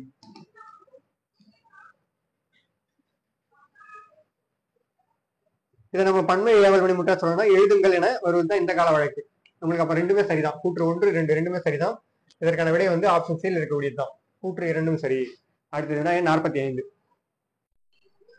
45வது கூற்றுகளை கவனின்னு கொடுத்துருக்காங்க. கூற்று 1. மக்களின் உடலுக்கும் உள்ளத்திற்கும் துன்பம் தருவன நோய்கள்ன்றாங்க. சரிதான். மக்களுடைய உடலுக்கு உள்ளத்துக்கு ரெண்டுமே துன்பம் தரக்கூடியதுன்னா நோய் தான். நோய் இல்லைன்னா உடல் ஆரோக்கியமா தான் இருக்கும். ஓகே. அடுத்தது 2வது கூற்று 2. உள்ளத்தில் தோன்றும் தீய எண்ணங்களால் ஏற்படும் துன்பங்களையும் நோய்கள் என்றே நம் முன்னோர்கள் குறிப்பிட்டனர். அதுவும் சரிதான். ஆமா, நம்ம உள்ளத்தில் தோன்றக்கூடிய தீய எண்ணங்களால் தான் நம்மளுக்கு வந்து துன்பங்கள் ஏற்படுவதாக சொல்றாங்க. இந்த துன்பங்கள்னால நோய் ஏற்படுவதாக நம் முன்னோர்கள் குறிப்பிட்டனர். அதனால கூற்று 1, 2 ரெண்டுமே சரிதான். ஆப்ஷன் பியில் இருக்கத்தான் சரியான விடை. வினாயன் 45க்கு. அடுத்தது வினாயன் 46 பார்க்கலாம். வினாயன் 46ல 5 முகங்களையுடைய முரசு டேஷ் வகையை சேர்ந்ததுன்னு கேட்கறாங்க. 5 முகங்களையுடைய முரசு தான் குடமுழான்னு சொல்றோம். ஆப்ஷன் டியில் இருக்கக்கூடிய குடமுழா தான் 5 முகங்களையுடையது. இந்த 5 முகங்களுடைய முரசு வகையை சேர்ந்தது குடமுழா. ஒரு பெரிய குடத்தினுடைய வடிவில் தான் இருக்குது. 5 வட்ட வடிவ வாய்களோடு அமைந்திருக்கக்கூடியது இந்த குடமுழாங்கிறது. இதுல வந்து பாத்தீங்கன்னா நடுவில் இருக்கும் வாய் வந்து மற்றவற்றை விட பெரிதாக இருக்கும். 5 முகங்கள்லயே நடுவில் இருக்கிறது மட்டும் பெருசா இருக்கும் இதுல, இந்த குடமுழால. இது வந்து ஒவ்வொரு வாயுமே வந்து தோலால தான் மூடப்பட்டிருக்கும். ஒவ்வொரு வாயிலிருந்தும் ஒரு தனி வகையான இசை பிறக்கும். இதன் காரணமாக தான் அதை வந்து இதுல இருந்து வரக்கூடிய இசை பேர் வந்து நான் சொல்லுவாங்கன்னா பஞ்சமகா சப்தம்.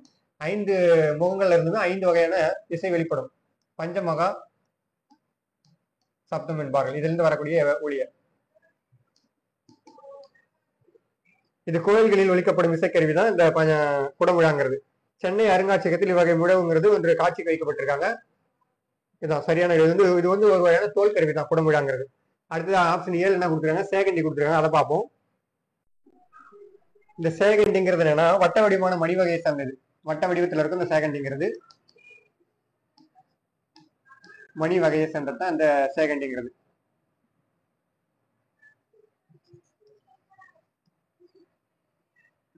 இதனை குச்சியாலோ அல்லது இரும்பு துண்டாலோ அடித்து ஒளி எழுப்புவாங்க இந்த சேகண்டிங்கிறது. இது தேவைக்கு ஏற்ப பல அளவுகள் உருவாக்கப்படும். இதனை சேமங்கலம் என்றும் அழைப்பார். இந்த சேகண்டிக்கு இன்னொரு பேர் இருக்குன்னா சேமங்கலம் என்பார்கள். சேமங்கலம். இதனை கோவில் வழிபாட்டின் போதும் இறுதி ஊர்வலத்தின் போதும் அதை பயன்படுத்திக்குவாங்க இசைக்கிறதுக்காக. அடுத்தது திமிலைங்கிறது பார்ப்போம். திமிலைங்கிறது இதில் பலாமரத்தினால் செய்யப்பட்டு விலங்கு தோலினால் கட்டப்படும் கருவி பேர் தான் திமிலைன்னு சொல்றோம். இது வந்து எப்படி இருக்குன்னா மணற்கடிகார வடிவத்தில் இருக்கும். மணற்கடிகார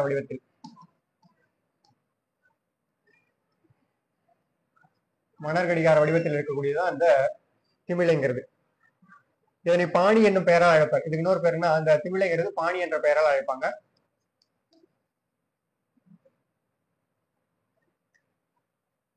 பெரிய புராணத்திலேயே அந்த திமிலை பற்றி சொல்லியிருப்பாங்க. அதாவது சங்கோடு தாரை காலம் தழங்கொலி முழங்கு பேரி வெண்குரல் பம்பை கண்டை வியந்துடி திமிலை தட்டி. அதாவது திமிலைங்கிறத அந்த இசைக்கருவி தான் சொல்றாங்க. மணற்கடிகார வடிவத்தில் இருக்கக்கூடியது. இது ஒரு வகையான தோற்கருவி தான். அடுத்தது முழவுங்கிறத பத்தி பார்ப்போம். முழவுங்கிறது என்னன்னு பார்த்தோம்னா இந்த முழவுங்கிறது ஒரே முகத்தையுடைய முரசு வகையை சார்ந்தது. ஒரே முகம் தான் இருக்கும். பெருசா இருக்கும். ஒரே முகத்தையுடையது.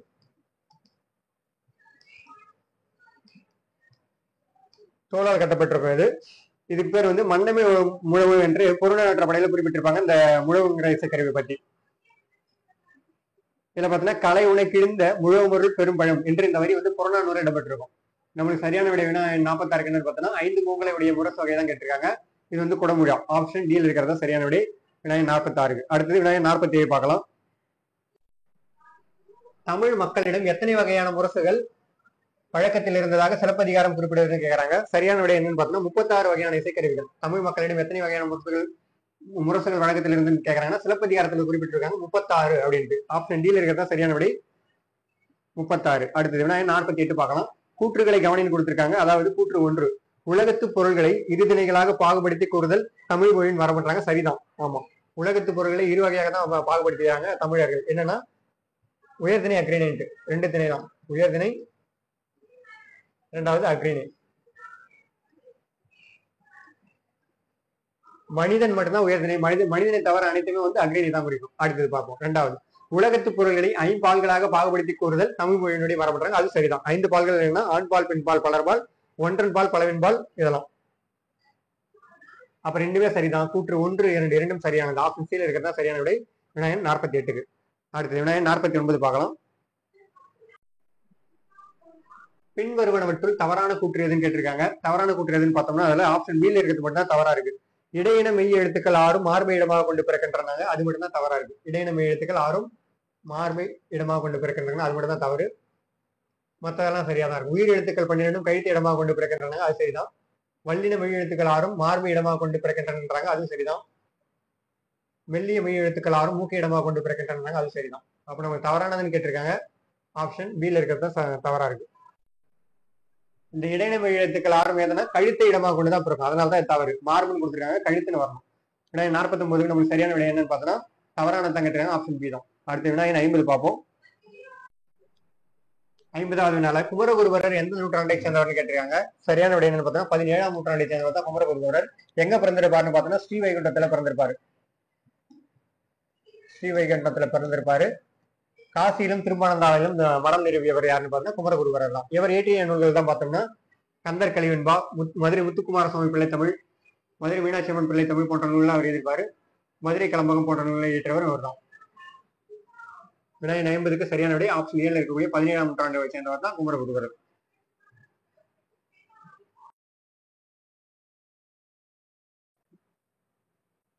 வினாயன் 51ல நீலகேசியில் பிறவி துன்பத்தை தீர்க்கும் மருந்துகளாக கூறப்படுவன எவ்வளவு கேட்டிருக்காங்க. பிறவி துன்பத்தை தீர்க்கும் மருந்துகள் எதுன்னு பார்த்தோம்னா ஆப்ஷன் சில இருக்கக்கூடிய தான் நல்லறிவு, நற்காட்சி, நல்லெழுத்தம் தான். இந்த 3 கருத்துக்கள் தான் பிறவி துன்பத்தை தீர்க்கும் மருந்துகளாக குறிப்பிடுகிறது நீலகேசி என்ற நூல்ல. இந்த நீலகேசி நூலுங்கிறது என்னன்னா தமிழ் எழுதப்பட்ட முதலாவது தருக்க நூல் இந்த நீலகேசி தான். தமிழின் முதலாவது தருக்க நூல்.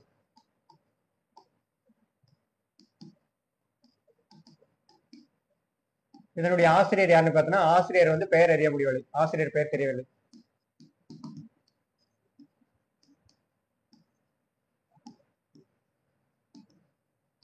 இந்த நீலகேசிங்கிறது 10 சருக்கம் கொண்டது. அதாவது கடவுள் வாழ்த்து நீங்களாக 10 சருக்கம். கடவுள் வாழ்த்து நீங்களாக சருக்கம் 10. எத்தனை பாடல்களை கொண்டதுன்னு பார்த்தோம்னா பாடல்களின் எண்ணிக்கை 894. 894 பாடல்களை கொண்டது இந்த நீலகேசிங்கிறது. நமக்கு சரியான விடை என்னன்னு பார்த்தோம்னா வினாயன் 51க்கு ஆப்ஷன் சில இருக்கக்கூடியதுதான் நல்லறிவு, நற்காட்சி, நல்லொழுக்கம். இந்த 3 தான் பிறவி துன்பத்தை தீர்க்கும் மருந்துகளாக குறிப்பிடுகிறது நீலகேசி நூல்ல.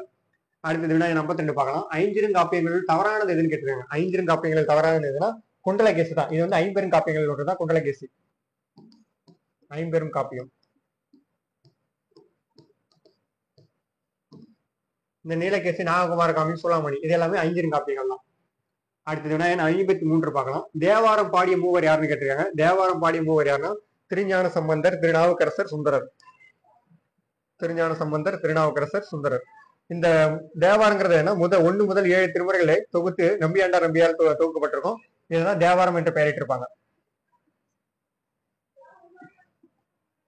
முதல் 3 திருமுறைகள் அருளியவர் யாருன்னா திருஞான சம்பந்தர். 4, 5, 6 இந்த திருமுறைகள் அருளியவர் திருநாவுக்கரசர், அப்பர் என்கிற திருநாவுக்கரசர். சுந்தரர் 7ஆம் திருமுறை அருளியிருப்பார். இந்த 1 முதல் 7 திருமுறை தொகுத்து வெளியிட்டிருப்பாரு. தொகுத்துறவர் யாருன்னா நம்பியாண்டார் நம்பி தான். அதனால இவங்க தேவாரம் என்று பெயரிட்டிருக்காங்க 1 முதல் 7 திருமுறைகளை. அடுத்தது வினாயன் 54 பார்க்கலாம். உள்ளங்கை நெல்லிக்கனி போல ஓமை தொடரால் அறியப்படும் பொருள் எதுன்னு கேட்டிருக்காங்க. உள்ளங்கை நெல்லிக்கனி போலங்கிறது எதுனா வெளிப்படைத்தன்மை தான். உள்ளங்கை நெல்லிக்கனி போலங்கிறது வெளிப்படைத்தன்மையோட இருக்கும். உள்ளங்கையில் இருக்கக்கூடிய நெல்லிக்கனி எப்படின்னா தெள்ள தெளிவா வெளிப்படைத்தன்மையோட இருக்கும், அதான் சொல்றாங்க. பயனற்ற செயல் ஆப்ஷன் பீல கொடுத்துருக்காங்க. அதுக்கு என்ன உதாரணம் பார்ப்போம். வேலுக்கு இறைத்த நீர் போல. வேலுக்கு இறைத்த நீருக்கு எதனா பயன் இருக்குமோனா பயன் இருக்காது. வேலுக்கு இறைத்த நீர் போலங்கிறது. ஒற்றுமையின்மைக்கு உதாரணம் பார்த்தோம்னா நெல்லிக்காய் மூட்டையை கொட்டினார் போல. இதான் ஒற்றுமையின்மைக்கு. நெல்லிக்காய் மூட்டை கொட்டினா அப்படி இருக்குன்னா ஒற்றுமையா இருக்குன்னா ஒவ்வொரு பக்கமா போயிட்டு இருக்கும். நெல்லிக்காய் மூட்டை கொட்டினார் போல.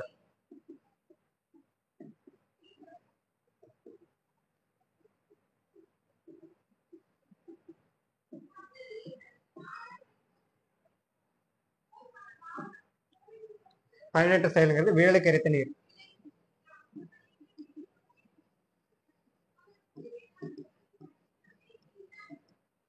தடையின்றி மிகுதியாகனா வெள்ளப்பெருக்கு தான் தடையின்றி மிகுதியாக செல்லுதல். உங்களுக்கு என்ன கேட்டிருக்காங்க, உள்ளங்கை நெல்லிக்கனி போல தான் கேட்டிருக்காங்க, வெளிப்படைத்தன்மையை தான் குறிக்குது. அடுத்தது வினாயன் 55 பார்க்கலாம். பயனில்லாத கலர் நிலத்திற்கு ஒப்பானவர்கள் டேஷ் என வள்ளுவர் குறிப்பிடுகிறார்னு கேட்டிருக்காங்க. சரியான விடை என்னன்னா கல்லாதவர்கள் தான். கல்வி கல்லாதவர்கள் தான் பயனில்லாத கலர் நிலத்துக்கு ஒப்புமைப்படுத்துகிறாரு வள்ளுவர். கல்வி கல்லாதவர்களை, கலர் நிலம்னா பயிர் வைக்க முடியாத நிலம், அந்த நிலத்துல பயிர் வைக்க முடியாது, அதான் அதுக்கு ஒப்பானவர்கள் தான் அந்த கல்வி கல்லாதவர்களா குறிப்பிடுறாரு வள்ளுவர். ஆப்ஷன் பில இருக்கத்தான் நமக்கு சரியான விடை. அடுத்தது வினாயன் 56 பார்க்கலாம். கூற்று 1. பதிகம் என்பது 10 பாடல்களை கொண்டதுன்னு சொல்றாங்க. சரிதான், பதிகம்ங்கிறது 10 பாடல்களை கொண்டதுதான். அடுத்தது கூற்று 2. தே கூட்டல் ஆரம் என்றால் இனிய இசை பொருந்திய பாடல்கள் என்றும், தே கூட்டல் வாரம் என்றால் இறைவனுக்கு சுட்டப்படும் மாலை என்றும் பொருள் அப்படின்னு சொல்லியிருக்காங்க. அது தவறா வந்திருக்கு, மாத்தி கொடுத்திருக்காங்க. அதாவது இந்த தே கூட்டல் ஆரம் என்றால் எது வரும்னு பார்த்தோன்னா இறைவனுக்கு சுட்டப்படும் மாலை தான் தே கூட்டல் ஆரம், இதுதான் வரணும். அதுக்கப்புறம் தே கூட்டல் வாரம் என்றால் எதை குறிக்கணும், இந்த இனிய ஓசை பொருந்திய பாடல்கள் என்று பொருள் வரணும், இப்படி வரணும். அப்போ இது மாறி கொடுத்திருக்கிறதால இந்த கூற்று தவறு. அப்போ ஒண்ணு மட்டும்தான் நமக்கு சரியா இருக்கும். ஆப்ஷன் பில இருக்கிறதா சரியான விடை. வினாயன் 56. அடுத்தது வினாயன் 57 பார்க்கலாம். குற்றெழுத்து 5 மொழி நிறைவு இளவே என கூறியவர் யாருன்னு கேட்டிருக்காங்க. சரியான விடையான தொல்காப்பியத்தை சொல்லியிருப்பாரு. குற்றெழுத்து 5 மொழி நிறைவு இளவேன்னு சொல்லியிருப்பாரு. தொல்காப்பிய நூல் பால் சொல்லியிருப்பாரு.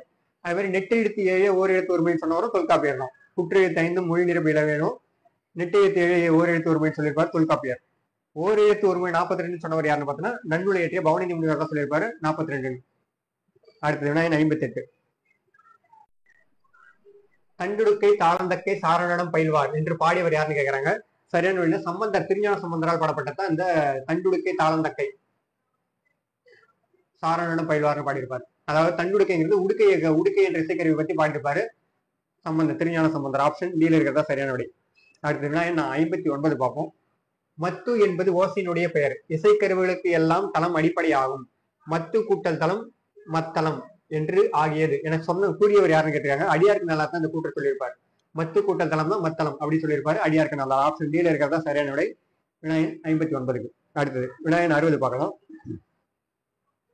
தமிழச்சி என்ற நூலின் ஆசிரியர் யாருன்னு கேட்டிருக்காங்க. தமிழச்சி என்ற நூலின் ஆசிரியர் தான் வாணிதாசனால் எழுதப்பட்டதான் இந்த தமிழச்சி என்ற நூல்.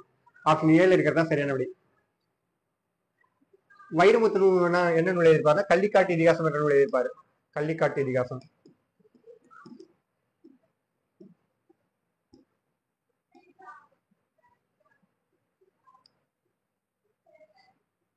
அடுத்தது வினாயன் 61.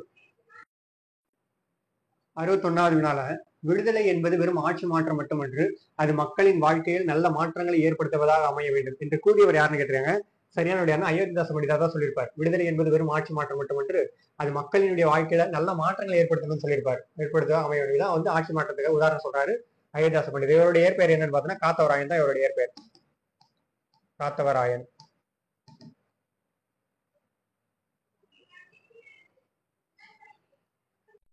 ஆயிரத்தி 845 மே 20 அன்று இவர் பிறந்திருப்பாரு. இவருடைய பிறப்பு. இவர் ஒரு பைசா தமிழ் என்ற பத்திரிகை ஆரம்பிச்சிருப்பாரு 1907. ஓராண்டு கழிச்சு இது தமிழ் என்ற பெயர் மாற்றிருப்பாரு 1908. அடுத்தது வினாயன் 62 பார்ப்போம். கீழ்கண்டவற்றில் தவறானதை தேர்ந்தெடுக்கன்னு கொடுக்குறாங்க. இதுல எது தவறா இருக்குன்னு பார்த்தோன்னா எழுவாய் சொற்களை அடுத்து வல்லினம் மிகவும் கொடுக்குறாங்க. தவறு. எழுவாய் சொற்களை அடுத்து வல்லினம் மிகாதுன்னு வரணும். இது மட்டும் தான் தவறா இருக்கு, மற்றதெல்லாம் சரியா இருக்கு. ஆப்ஷன் பி தான் நமக்கு சரியான விடை. உதாரணம் பார்த்தோம்னா என்னன்னா ராமன் வந்தான், இது வந்து எழுவாய் தொடர். இதுல எங்கன்னா வல்லினம் மிகுந்திருக்கான்னு பார்த்தோம்னா இல்ல. அப்ப இதுதான் வல்லினம் வந்து இங்க வந்து மிகாது, இங்க வந்து மிகவும் கொடுத்துருக்காங்க. அப்ப அது மட்டும் தான் தவறா இருக்கு. ஆப்ஷன் ஏழு என்ன கொடுத்துருக்காங்க பார்ப்போம். திசை பெயர்களை எடுத்து வல்லினம் மிகும்ன்றாங்க, அது சரிதான். அடுத்ததா சி பார்ப்போம். ஓமை தொகையில் வல்லினம் மிகும்ன்றாங்க, அதுவும் சரிதான். வினை தொகையில் வல்லினம் மிகாதுன்றாங்க, அது சரிதான். அடுத்தது வினாயன் 63 பார்க்கலாம். கீழ்கண்ட கூற்றுகளில் சரியானவற்றை தேர்ந்தெடுக்குன்னு கொடுத்துருக்காங்க. கூற்று 1 பார்ப்போம். கலிப்பா தூங்கல் ஓசை உடையதுன்னு கொடுத்துருக்காங்க, அது தவறு. கலிப்பாங்கிறது துள்ளல் ஓசையை பெற்று வரும், துள்ளல் ஓசை. அடுத்தது 2வது கூற்று பார்ப்போம். கலித்தொகை கலிப்பாவால் ஆனதுன்றாங்க, அது சரிதான். கலித்தொகை வந்து கலிப்பாவால் ஆனது. அப்ப கூற்று 1 தவறு, கூற்று 2 சரி. ஆப்ஷன் பில இருக்கா சரியானது. கலித்தொகை மொத்தம் எத்தனை பாடல்களை கொண்டதுன்னு பார்த்தா கலித்தொகை 150 பாடல்களை கொண்டது. 150 பாடல்கள். பாடிய புலவர்கள் எத்தனை பேர்னா 5 பேர் தான் பாடியிருப்பாங்க 150 பாடல்கள். மொத்தம் பா எத்தனை வகைப்படும்னா 4 வகைப்படும். வெண்பா வந்து செப்பலோசை பெற்று வரும், ஆசிரியப்பா அகவலோசை, களிப்பா துள்ளலோசை, வஞ்சிப்பா தான் தூங்கலோசை. அடுத்தது வினாயன் 64 பார்க்கலாம். கீழ்கண்டவற்றில் பொருத்தமற்றது எதுன்னு கேட்டிருக்காங்க. கீழ்கண்டவற்றில் பொருத்தமற்றதுன்னா இல்லறவியல், இது மட்டும் தான் பொருத்தமற்றது. மத்தெல்லாம் பாருங்க, அரசியல், ஒழிபியல், அமைச்சியல், இதெல்லாம் வந்து ஒரு அதிக. இந்த இல்லறவியலுங்கிற எதுல வரும்னா அறத்துப்பால்ல தான் வரும். இந்த பொருட்பால்ல வரக்கூடியது இந்த அரசியல், அமைச்சியல், ஒழிபியல், இந்த மூன்றைகள் வந்து பொருட்பால்ல வரும். அறத்துப்பால்ல வரக்கூடியது தான் பாயிரவியல், இல்லறவியல், துறவரியல், ஊழியல் வரும். இந்த இல்லறவியலுங்கிறது எதுல வரும்னு பார்த்தோன்னா அறத்துப்பால்ல வரக்கூடியது. மொத்த திருக்குறள் எத்தனை இயல்கள் இருக்குன்னு பார்த்தோன்னா 9 இயல்களை கொண்டது. இயல்களின் எண்ணிக்கை அறத்துப்பால்ல 4 இயல்களும், பொருட்பால்ல 3 இயல்கள், இன்பத்துப்பால்ல 2, மொத்தம் 9 இயல்களை கொண்டது தான். வினாயன் 64 நம்மளுக்கு சரியான விடைன்னு பார்த்தோன்னா பொருத்தமற்றதான் கேட்டிருக்காங்க. ஆப்ஷன் பி ல இருக்கிறது தான். அறத்துப்பால்ல இருக்கக்கூடியதான் இல்லறவியல், அதான் அதுல பொருத்தமற்றதா இருக்கு. அடுத்து வினாயன் 65 பார்க்கலாம். B.R. அம்பேத்கர் பொருளாதார படிப்பிற்காக லண்டன் சென்ற ஆண்டு எதுன்னு கேட்டிருக்காங்க. சரியான விடை என்னன்னா 1920 தான் லண்டன் சென்றிருப்பாரு பொருளாதார படிப்பிற்காக. 1920 தான் சரியான விடை. இதுல தொழிலாளர் கட்சி தொடங்கியிருப்பாரு 1936ல. தொழிலாளர் கட்சி.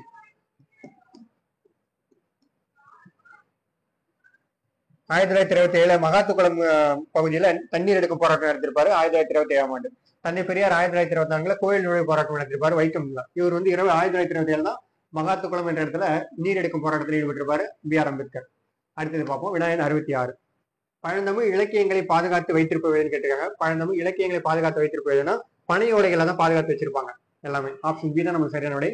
பழந்தமிழ் இலக்கியங்களை பாதுகாத்து வைத்திருந்தது பனை ஓலைகளை. பனை ஓலையை பதப்படுத்தி அதில்தான் எழுத்தாணி கொண்டு எழுதி பாதுகாத்திருப்பாங்க இலக்கியங்கள்லாம். அடுத்தது வினாயன் 67. கீழ்கண்ட இடைகளில் பொருந்தாதது எதுன்னு கேட்டிருக்காங்க. கலைச்சொல், அதாவது எது பொருந்தல்னு பார்த்தோன்னா ஆப்ஷன் டி ல இருக்கத்தான். புதர் வந்து தின்னஸ்ட்னு கொடுத்துருக்காங்க, அதுதான் பொருந்தல. திக்கஸ்ட்னு வரணும். திக்கஸ்ட்னா தான் பொருந்து, புதர்னு இருக்கும். இந்த சிறுத்தைனா லியோபார்டு, அது சரியா இருக்கு. முட்டுனா பட்டு, வெட்டுக்கிளினா லோகஸ்ட், இதெல்லாம் சரியா இருக்கு. பொருந்தாதான் நம்மளுக்கு கேட்டிருக்காங்க. ஆப்ஷன் டி ல இருக்கத்தான் பொருந்தல. அடுத்தது வினாயன் 68 பார்க்கலாம். கீழ்கண்டவற்றில் மேத்தா இயற்றிய நூல்களில் பொருந்தாத எதுன்னு கேட்டிருக்காங்க. மேத்தா இயற்றிய நூல்களில் பொருந்தாத எதுன்னு பார்த்தோம்னா உப்பு கடலை குடிக்கும் பறவைன்னு கொடுத்துருக்காங்க. இது மட்டும் தான் பொருந்தாது. இந்த ஆகாயத்துக்கு அடுத்த வீடு, மகுட நிலா, கண்ணீர் பூக்கள், சோழ நிலா, மகுட நிலாலாம் வரும். இதெல்லாம் வந்து மேத்தா எழுதினதான். உப்பு கடலை குடிக்கும் பறவைங்கிறது மேத்தா எழுதாது. ஆப்ஷன் டி தான் நமக்கு சரியான விடை. அடுத்து என்ன பார்ப்போம். 69வது பாவலர் மணி என்று அழைக்கப்படுபவர் யாருன்னு கேட்கறாங்க. பாவலர் மணி நம்ம யாரை சொல்லுவோம் பார்த்தோம்னா வாணிதாசன் தான் பாவலர் மணி என்று அழைக்கப்படுபவர். ஆப்ஷன் சி தான் சரியான விடை. தாராபாரதி என்ன சொல்லுவாங்கன்னா கவி நாயர் என்று அழைக்கப்படுபவர் தான் தாராபாரதி, கவி நாயர். பாவலரேர் என்று அழைக்கப்படுவர் தான் பெருஞ்சித்திரனார், பாவலரேர்.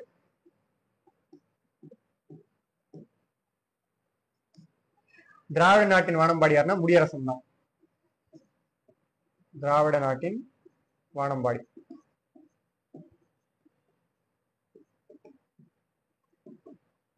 அடுத்தது வினாயன் 70 பார்க்கலாம். பிரித்து எழுதி கொடுத்திருக்காங்க. அன்மொழி தொகை, இதை பிரிச்சு எழுதுறதுனா சரியான விடை என்னன்னு பார்த்தோம்னா ஆப்ஷன் பி ல இருக்கத்தான். அல் கூட்டல் மொழி கூட்டல் தொகைன்னு வரும். ஆப்ஷன் பி தான் நமக்கு சரியான விடை. வினாயன் 70. அடுத்தது 71 பார்க்கலாம். கலித்தொகையை தொகுத்தவர் யாருன்னு கேட்டிருக்காங்க. கலித்தொகை தொகுத்தவர் யாருன்னு பார்த்தோம்னா சரியான விடை நல்லந்துணார் தான் தொகுத்திருப்பாரு கலித்தொகை. கலித்தொகை மொத்தம் 150 பாடல்களை கொண்டது நேரமே சொல்லியிருக்கேன். எத்தனை பேர் பாடியிருப்பாங்கன்னா 5 பேரால் பாடப்பட்டது. 5 புலவர்கள் பாடியிருப்பாங்க.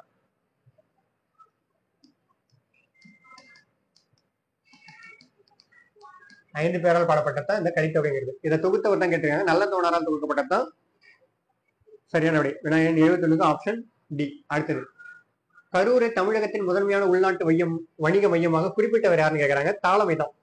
தாளமை தான் சொல்லியிருப்பாரு. கரூரை தமிழகத்தின் முதன்மையான உள்நாட்டு வணிக மையமாக சொல்லியிருப்பாரு. ஆப்ஷன் பி ல இருக்கக்கூடிய தாளமை. பிளினிங்கிறவங்க யாருன்னா இயற்கை வரலாறு என்ற ஒரு நூல் எழுதியிருப்பாங்க. இயற்கை வரலாறு. மெகஸ்தனி செய்த நூல் தான் இண்டிகா. அடுத்தது வினாயன் 73 பார்ப்போம். கீழ்கண்ட கூற்றுகளில் சரியானவற்றை தேர்ந்தெடுக்க கொடுத்துருக்காங்க. முதலாவது கூற்று பார்க்கலாம். 63 நாயன்மார்களில் ஒருவராகவும் 15 சித்தர்களில் ஒருவராகவும் கருதப்படுவர் திருமூலர்ன்றாங்க. சரிதான். 63 நாயன்மார்கள் ஒருவர், 18 சித்தர்கள் இவரும் ஒருவர். 63 நாயன்மார்கள் இவர் 10வது திருமுறை அருளியவர் இவர் தான். 12 திருமுறையில 10ஆம் திருமுறை அருளியவர் திருமூலர் எழுதிய திருமந்திரம் தான். அடுத்த 2வது பார்ப்போம். திருமந்திரம் 3100 பாடல்களை கொண்டதுன்றாங்க. தவறு. 3000 பாடல்கள் தான் கொண்டிருக்கும். 3000 பாடல்கள். அடுத்து 3வது கூற்று பார்ப்போம். திருமந்திரம் 12 திருமுறைகளில் 10ஆம் திருமுறையாக வைக்கப்பட்டுள்ளது. அது சரிதான். அப்ப கூற்று 1, 3 சரி, 2 மட்டும் தான் தவறு. ஆப்ஷன் சி ல இருக்கத்தான் சரியான விடை. 1, 3 சரி, 2 தவறு. அடுத்தது வினாயன் 74 பார்க்கலாம். கண்ணெழுத்துப்படுத்து எண்ணு பல்பொதி இவ்வழி இடம்பெற்றுள்ள நூல் எதுன்னு கேட்டிருக்காங்க. கண்ணெழுத்துங்கிறது முற்காலத்தில் தமிழகத்தில் பயன்படுத்தப்பட்ட எழுத்துக்களோடு தான் இதை பற்றி சொல்லியிருப்பாங்க சிலப்பதிகாரத்துல. கண்ணெழுத்துங்கிறது சிலப்பதிகாரத்தில் குறிப்பிடக்கூடிய எழுத்து வகைகள்ல ஒன்று. ஆப்ஷன் டி தான் நமக்கு சரியான சிலப்பதிகாரம் தான். அடுத்தது வினாயன் 75 பார்க்கலாம். ஆற்றுதல் என்பது ஒன்று அளந்தவருக்கு உதவுதல், போற்றுதல் என்பது புணர்ந்தாரை பிரியாமை இவ்வழி இடம்பெற்ற நூல் எதுன்னு கேட்டிருக்காங்க. கலித்தொகையில் தான் வரும்.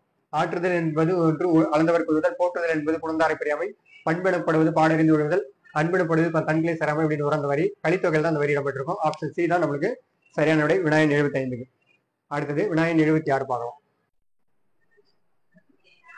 மருந்தென வேண்டாவாம் யாக்கைக்கு அருந்தியது அற்றது போற்றிவிடின் இக்குறளில் யாக்கை என்பதன் பொருள் நான் கேட்டிருக்காங்க. யாக்கை என்பதனுடைய பொருள் தான் உடலை குறிக்கும். ஆப்ஷன் சி தான் சரியான விடை. மருத்துவம், அதாவது மருந்துக்கு வந்து ஔடதம் என்பார்கள். ஔடதம் மருந்துக்கு தான், அதாவது மருந்துக்கு வந்து ஔடதம் என்பார்கள். மருந்துனா ஔடதம். அது மாதிரி நோய், நோய்னா என்ன சொல்லுவாங்கன்னா பிணி, பிணினா நோய் என்பார்கள். நம்மளுக்கு என்ன கேட்டிருக்காங்கன்னா யாக்கையை தான் கேட்டிருக்காங்க. யாக்கை என்பதனுடைய பொருள் எதை குறிக்குன்னா உடலை தான் குறிக்கும். ஆப்ஷன் சி தான் சரியான விடை வினாயன் 76. அடுத்தது வினாயன் 77 பார்க்கலாம். ஈக்வெஸ்ட்ரியன் என்ற ஆங்கில சொல்லுக்கு நேரான தமிழ் சொல் கேட்டிருக்காங்க. ஈக்வெஸ்ட்ரியன்ங்கிறது ஆங்கில சொல்லுக்கு நேரான தமிழ் சொல் பார்த்தோம்னா குதிரை ஏற்றம் தான் ஈக்வெஸ்ட்ரியன். தலைமை பண்பு இதற்கு ஆங்கில சொல் என்பதுனா லீடர்ஷிப். ஆதரவு ஆங்கில சொல் என்னன்னு பார்த்தோம்னா சப்போர்ட். நடுவர்னா ரெஃபரி. நடுவர்னா ரெஃபரி. அடுத்து வினாயன் 78 பார்க்கலாம். கீழ்கண்டவற்றில் எது சரியானதுன்னு கேட்டிருக்காங்க. சரியானது எதுன்னு பார்த்தோம்னா வினாயன் 78ல இயற்கை தவம்னா சேவக சிந்தாமணி இது மட்டும் தான் சரியா இருக்கு. மொத்தம் எல்லாம் தவறா இருக்கு. இயற்கை ஓவியம்னா 10 பாட்டுன்னு வரணும். இயற்கை ஓவியம் வந்து 10 பாட்டு. இயற்கை பரிணாமம்னா பரிணாமம்ங்கிறது கம்பராமாயணம் வரணும். கம்பராமாயணம். இயற்கை அன்புனா பெரிய புராணம். நம்மளுக்கு என்ன கேட்டிருக்காங்க சரியானதான் கேட்டிருக்காங்க. சரியா இருக்கிறது இயற்கை தவங்கிறது சேவக சிந்தாமணி அது மட்டும் தான் சரியா இருக்கு. ஆப்ஷன் டி தான் சரியான விடை வினாயன் 78க்கு. அடுத்தது 79 பார்ப்போம். பண்பிலான் பெற்ற பெருஞ்செல்வம் நண்பால் களம் தீமையால் தெரிந்து அற்று இக்குறளில் பயின்று வரும் அணி என்னன்னு கேட்டிருக்காங்க. அற்றுன்னு வந்திருக்கிறதால என்னன்னா ஓமி அணி தான். ஓமு உருவு பயின்று வந்ததால அது வந்து ஓமி அணி சொல்றோம். போல, போன்ற, போன்று, அற்று, தற்று, மான, ஒப்ப, புறைய இந்த மாதிரியான உருவுகள்லாம் வெளிப்பட்டு வந்ததுன்னா அது வந்து ஓமி அணி தான். ஆப்ஷன் பில இருக்கிறது நமக்கு சரியான விடை வினாயன் 79. அடுத்தது 80 பார்க்கலாம். கீழ்கண்ட கூற்றுகளில் சரியானவற்றை தேர்ந்தெடுக்கணும்னு கொடுத்துருக்காங்க. முதலாவது கூற்று பார்ப்போம். வேற்றுமை உருவுகள் இடம்பெற்றுள்ள தொடர்களை வேற்றுமை தொகை என்பது கொடுத்துருக்காங்க. தவறு. வேற்றுமை உருவுகள் இடம்பெற்றுள்ள தொடர்கள் வந்து வேற்றுமை தொடர்ன்னு சொல்லுவாங்க. வேற்றுமை உருவுகள் இடம்பெற்றிருந்தா அது வந்து வேற்றுமை தொடர். மறைஞ்சு வந்ததுனால தான் அது வந்து வேற்றுமை தொகைன்னு சொல்லுவாங்க. இரண்டாவது கூற்று பார்ப்போம். வேற்றுமை உருவுகள் இடம்பெற வேண்டிய இடத்தில் அது இடம்பெறாமல் மறைந்திருந்து பொருள் தருதான் தான் அது வந்து வேற்றுமை தொடர்ன்றாங்க. அதுதான் தவறு. இதுதான் வேற்றுமை தொகைன்னு வரும். மறைந்து வந்து பொருள் தந்துச்சுன்னா அது வந்து வேற்றுமை தொகை. தொகைனாவே மறைந்து வந்து பொருள் தரத்தான். அப்ப இதுவும் தவறு தான். கூற்று 1, 2 ரெண்டுமே தவறு. சரியான விடை என்னன்னா நம்மளுக்கு ஆப்ஷன் ஏ பில இருக்கிறதான். தவறு தவறு சாரி. 1 மற்றும் 2 தவறா? ஆப்ஷன் சில இருக்கிறது தான். 1 மற்றும் 2மே தவறு தான். அடுத்தது வினாயன் 81 பார்க்கணும். வினாயன் 81ல டேஷ் பகுதியில் ஏராளமான சுடுமண் பொருள்கள் கிடைத்திருக்குன்னு கேட்கறாங்க. சுடுமண் பொருள் அதிகமாக கிடைச்சிருக்குன்னா கீழடியில் தான் கிடைச்சிருக்கு. எங்க இருக்குன்னா இது சிவகங்கை மாவட்டத்தில் அமைந்தது தான். பள்ளிச்சந்தனம் என்ற இடத்துல அகழ்வு நடைபெற்று வருகிறது. கீழடி அகழ்வு தளம். ஆப்ஷன் பி தான் நமக்கு சரியான விடை. ஆதிச்சநல்லூர் எங்க இருக்குன்னா தூத்துக்குடியில தான் இருக்கு.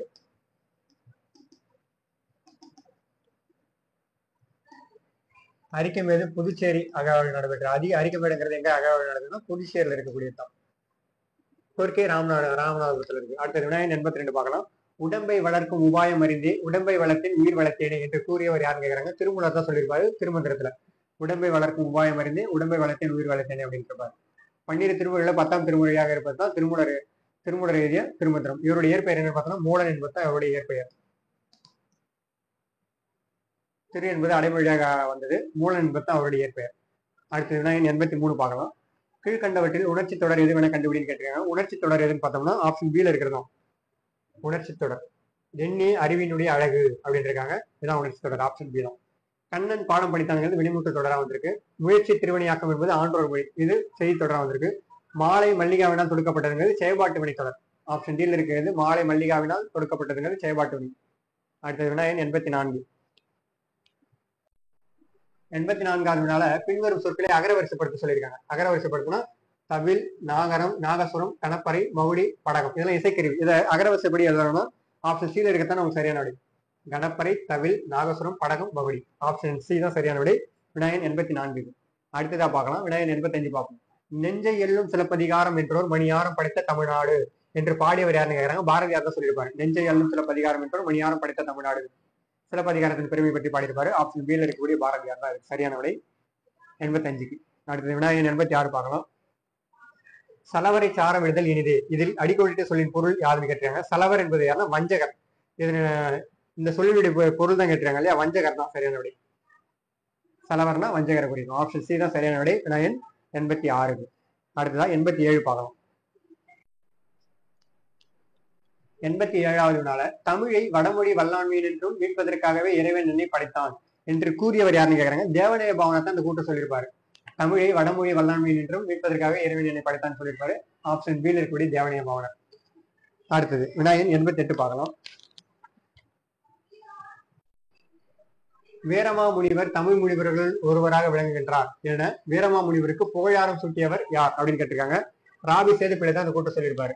வீரமாமுனிவர் தமிழ் முனிவர்கள் ஒருவராக விளங்குகிறார் என்றும் புகழாரம் சூட்டியிருப்பார். ராபி சேதுப்பிள்ளைங்கிறது என்னன்னா ராசவல்லிபுரம் பிறவி பெருமாள் சேதுப்பிள்ளை தான் இவருடைய மொழி பெயர். அது சுருக்கி தான் நம்ம ராபி சேதுப்பிள்ளைன்னு சொல்றோம். இவர் எழுதிய நூலுக்கு தான் தமிழை முதலாக சாகித்ய அகாடமி அளிச்சிருக்கோம். என்ன நூல் பார்த்தோம்னா தமிழ் இன்பம். தமிழ் இன்பம் என்ற நூலுக்காக தான் 1955 தான் தமிழ்ல முதலாக சாகித்ய அகாடமி பெற்ற நூல் தான் ராபி சேதுப்பிள்ளை இயற்றிய தமிழ் இன்பம் என்ற நூல். அடுத்தது வினாயன் 89 பார்க்கலாம். பொருளுடன் பொறுத்துகள் கொடுத்துருக்காங்க. அதாவது பேதையார் நட்பு. பேதையார் நட்பு பொறுத்தவரைனா தேய்பிறை போன்றதான் பேதையாருடைய நட்புங்கிறது. அடுத்து பண்புடையாளர் தொடர்பு எப்படி இருக்குன்னு பார்த்தோம்னா நவில்தரும் கூழ்நிலை போன்றதான் பண்புடையவருடைய தொடர்பு. அறிவுடையவர் நட்பு எப்படி இருக்குன்னு பார்த்தோம்னா வளர்பிறை போன்றது வளர்ந்து கொண்டே இருக்கும். வளர்பிறை போன்றதா இருக்கும் அறிவுடையவருடைய நட்பு. இடுக்கை கலையும் நட்பு எப்படி இருக்குன்னா உடுக்கை இழந்தவர் கை போன்றதா இருக்கும். இடுக்கை இழந்தவனுடைய கை போன்றதான் இந்த இடுக்கன் கலையும் நட்புங்கிறது. இது நாளையும் பொறுத்தவரை நமக்கு ஆப்ஷன் சியில் இருக்கிறதா சரியான விடை. 3, 1, 4, 2. வினாயன் 89க்கு ஆப்ஷன் சி தான் சரியான விடை. அடுத்தது பார்ப்போம். வினாயன் 90 பார்க்கலாம். மதுரையில் உலக தமிழ் மாநாடு எப்போது நடைபெற்றதுன்னு கேட்கறாங்க. உலக தமிழ் மாநாடு அதாவது 5வது உலக தமிழ் மாநாடு இது எப்ப நடந்ததுன்னா 5/1/1981 தான் நடந்திருக்கும். 5வது உலக தமிழ் மாநாடு மதுரையில் நடந்தது.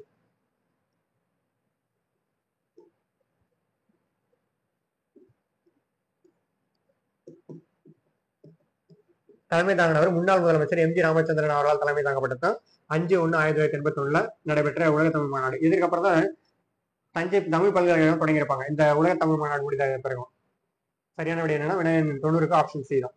அடுத்து வினாயன் 91. வினாயன் 91ல பொறுத்துக்க கொடுத்துருக்காங்க. அதாவது கீழ்கண்டவற்றுக்கு சரியான தமிழ் சொல்லி பொறுத்துக்க சொல்லியிருக்காங்க. பிறமொழி சொல்லி கொடுத்துருக்காங்க. தமிழ் சொல்லி இதை பொறுத்தோம்னா என்ன வரும்னு பார்ப்போம். ஜமக்காலம். ஜமக்காலம்னா விரிப்பு, அதான் சரியானது. இது பொறுத்தணும். அடுத்தது வேடிக்கைனா காட்சி. அசல். அசலுக்கு மூலம்னு சொல்லுவோம். வெள்ளம்னா நீர்ப்பெருக்கு. இது நாளையும் பொறுத்தணும்னா 4, 3, 2, 1.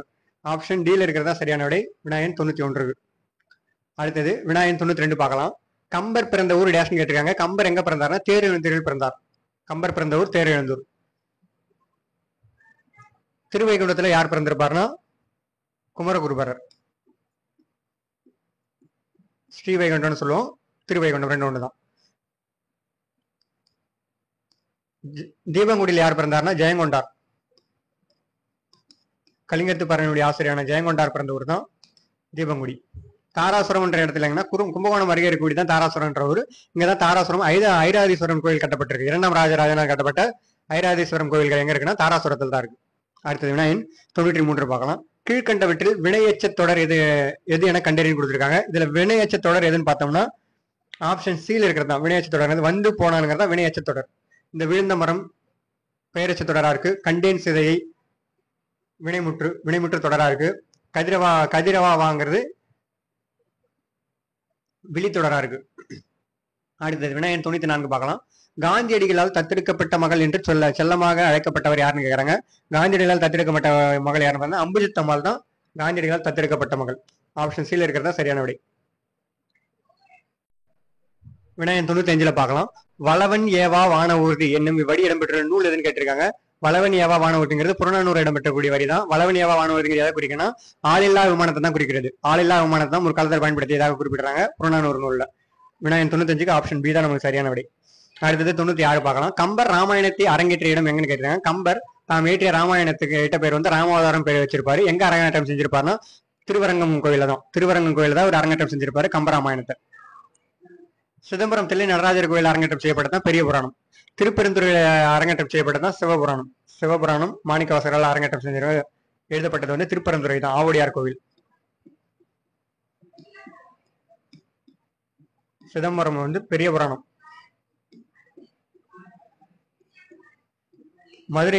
மதுரையில் அரங்கேற்றம் செய்யப்பட்டதான் திருவிளையாடல் புராணம். திருவிளையாடல் புராணம் மதுரையில் அரங்கேற்றம் செய்யப்பட்டது. அடுத்தது வினாயன் 97 பார்க்கலாம். கீழ்கண்டவற்றை சரியாக பொறுத்துன்னு கொடுத்துருக்காங்க, பார்ப்போம். பல் கூட்டல் பொடி, பல்பொடின்னு வரும் இல்லையா, இது வந்து திரிதல் விகார புணர்ச்சி. பல் இல்லு வந்து இருனா தெரிஞ்சிடும், அதனால வந்து இது வந்து திரிதல் விகார புணர்ச்சி. மரம் கூட்டல் வேறுங்கிறது மரவேறு, இங்க வந்து இம்மு கெட்டிடும், அதனால இது வந்து கெடுதல் விகார புணர்ச்சி. திருக்கூட்டல் குரல், இங்க வந்து தோன்றல் விகாரம், இக்கு தோன்றும் இல்லையா, அதனால இது வந்து தோன்றல் விகார புணர்ச்சி. வாழை கூட்டல் மரங்கிறது வாழை மரம், அப்படி இயல்பான புணர்ச்சி தான் வரும், எதுவுமே மாறாது, அதனால இது வந்து இயல்பு புணர்ச்சி. இது நாலுத்தையும் நம்ம பொறுத்தோம்னா வினாயன் 97க்கு 4, 3, 2, 1 ஆப்ஷன் பில இருக்கிறது தான் வினாயன் 97க்கு சரியான விடை. அடுத்தது பார்ப்போம். வினாயன் 98ல பார்ப்போம். ஒரு எழுத்து தனித்தோ இணைந்தோ ஒழிப்பது டேஷ்னு கேட்டிருக்காங்க. ஒரு எழுத்து தனித்தோ இணைந்தோ ஒழிப்பதுன்னா என்ன வரும்னு பார்த்தோம்னா அசைதான். அசைதான் வந்து தனித்தோ இணைந்தோ ஒழிப்பது. இதை வந்து அசை வந்து 2 வகைப்படும் யாப்பிலக்கண அடிப்படையில, நேரசை நிறையசைன்னு சொல்றோம். அடுத்தது வினாயன் 99 பார்க்கலாம். செஞ்ஞாயிற்று செலவும் அந்நாயிற்று பறிப்பும் பறிப்பு சூழ்ந்த மண்டலமும் இவ்வடி இடம்பெற்றுள்ள நூல் எதுன்னு கேட்டிருக்காங்க. சரியான விடை எதுனா புறநானூறு தான் இடம்பெற்றிருக்கும். செஞ்ஞாயிற்று செலவும் அந்நாயிற்று பறிப்பும் பறிப்பு சூழ்ந்த மண்டலமும். அடுத்தது வினாயன் 100 பார்க்கலாம். இறைவனையோ நல்லாரையோ பாட்டுடை தலைவராக கொண்டு அவரை குழந்தையாக கருதி பாடப்படும் சிற்றிலக்கிய வகை எதுன்னு கேட்டிருக்காங்க. பிள்ளைத்தமிழ் தான். பிள்ளைத்தமிழ் தான். தமிழில் தோன்றிய முதல் பிள்ளைத்தமிழ் எதுனா முத்துக்குமார சுவாமி பிள்ளைத்தமிழ் தான். இதால் தான் இறைவனையோ நல்லாரையோ பாட்டுடை தலைவராக கொண்டு அவரை குழந்தையாக கருதி பாடுவாங்க. அதாவது 10 பருவங்களை கொண்டு இதை பாடுவாங்க பிள்ளைத்தமிழ். அது என்னன்னா காப்பு, செங்கிரை, தாள், சப்பானி, முத்தம், வருகை, அம்புலி. பின்னால் வரக்கூடிய 3 பருவங்கிறது ஆண்பார் பிள்ளைத்தமிழ், பெண்பார் பிள்ளைத்தமிழ் 3 பருவங்கள் பிரியும். சிற்றில் சிறுபரி சிறுதேர் மற்றும் கழங்கு அம்மானி ஊசல் இப்படின்னு 3 பிரியும். சிற்றில் சிறுபரி சிறுதேர்ங்கிறது ஆண்பார் பிள்ளைத்தமிழுக்கும், கழங்கு அம்மானி ஊசல்ங்கிறது பெண்பார் பிள்ளைத்தமிழுக்கும் பிரியும். 96 வகை சிற்றிலக்கியங்கள் ஒன்று தான் இந்த பிள்ளைத்தமிழும் ஒன்று. நம்மளுக்கு சரியான விடை என்னன்னா வினாயன் 100க்கு ஆப்ஷன் சி தான் சரியான விடை. தமிழுக்கான 100 வினாக்களுக்கான வினா விடை கலந்துரையாடல் நிறைவேற்றது. அடுத்தது பொது அறிவுக்கான வினா விடை கலந்துரையாடல் தொடரும். நன்றி, வணக்கம்.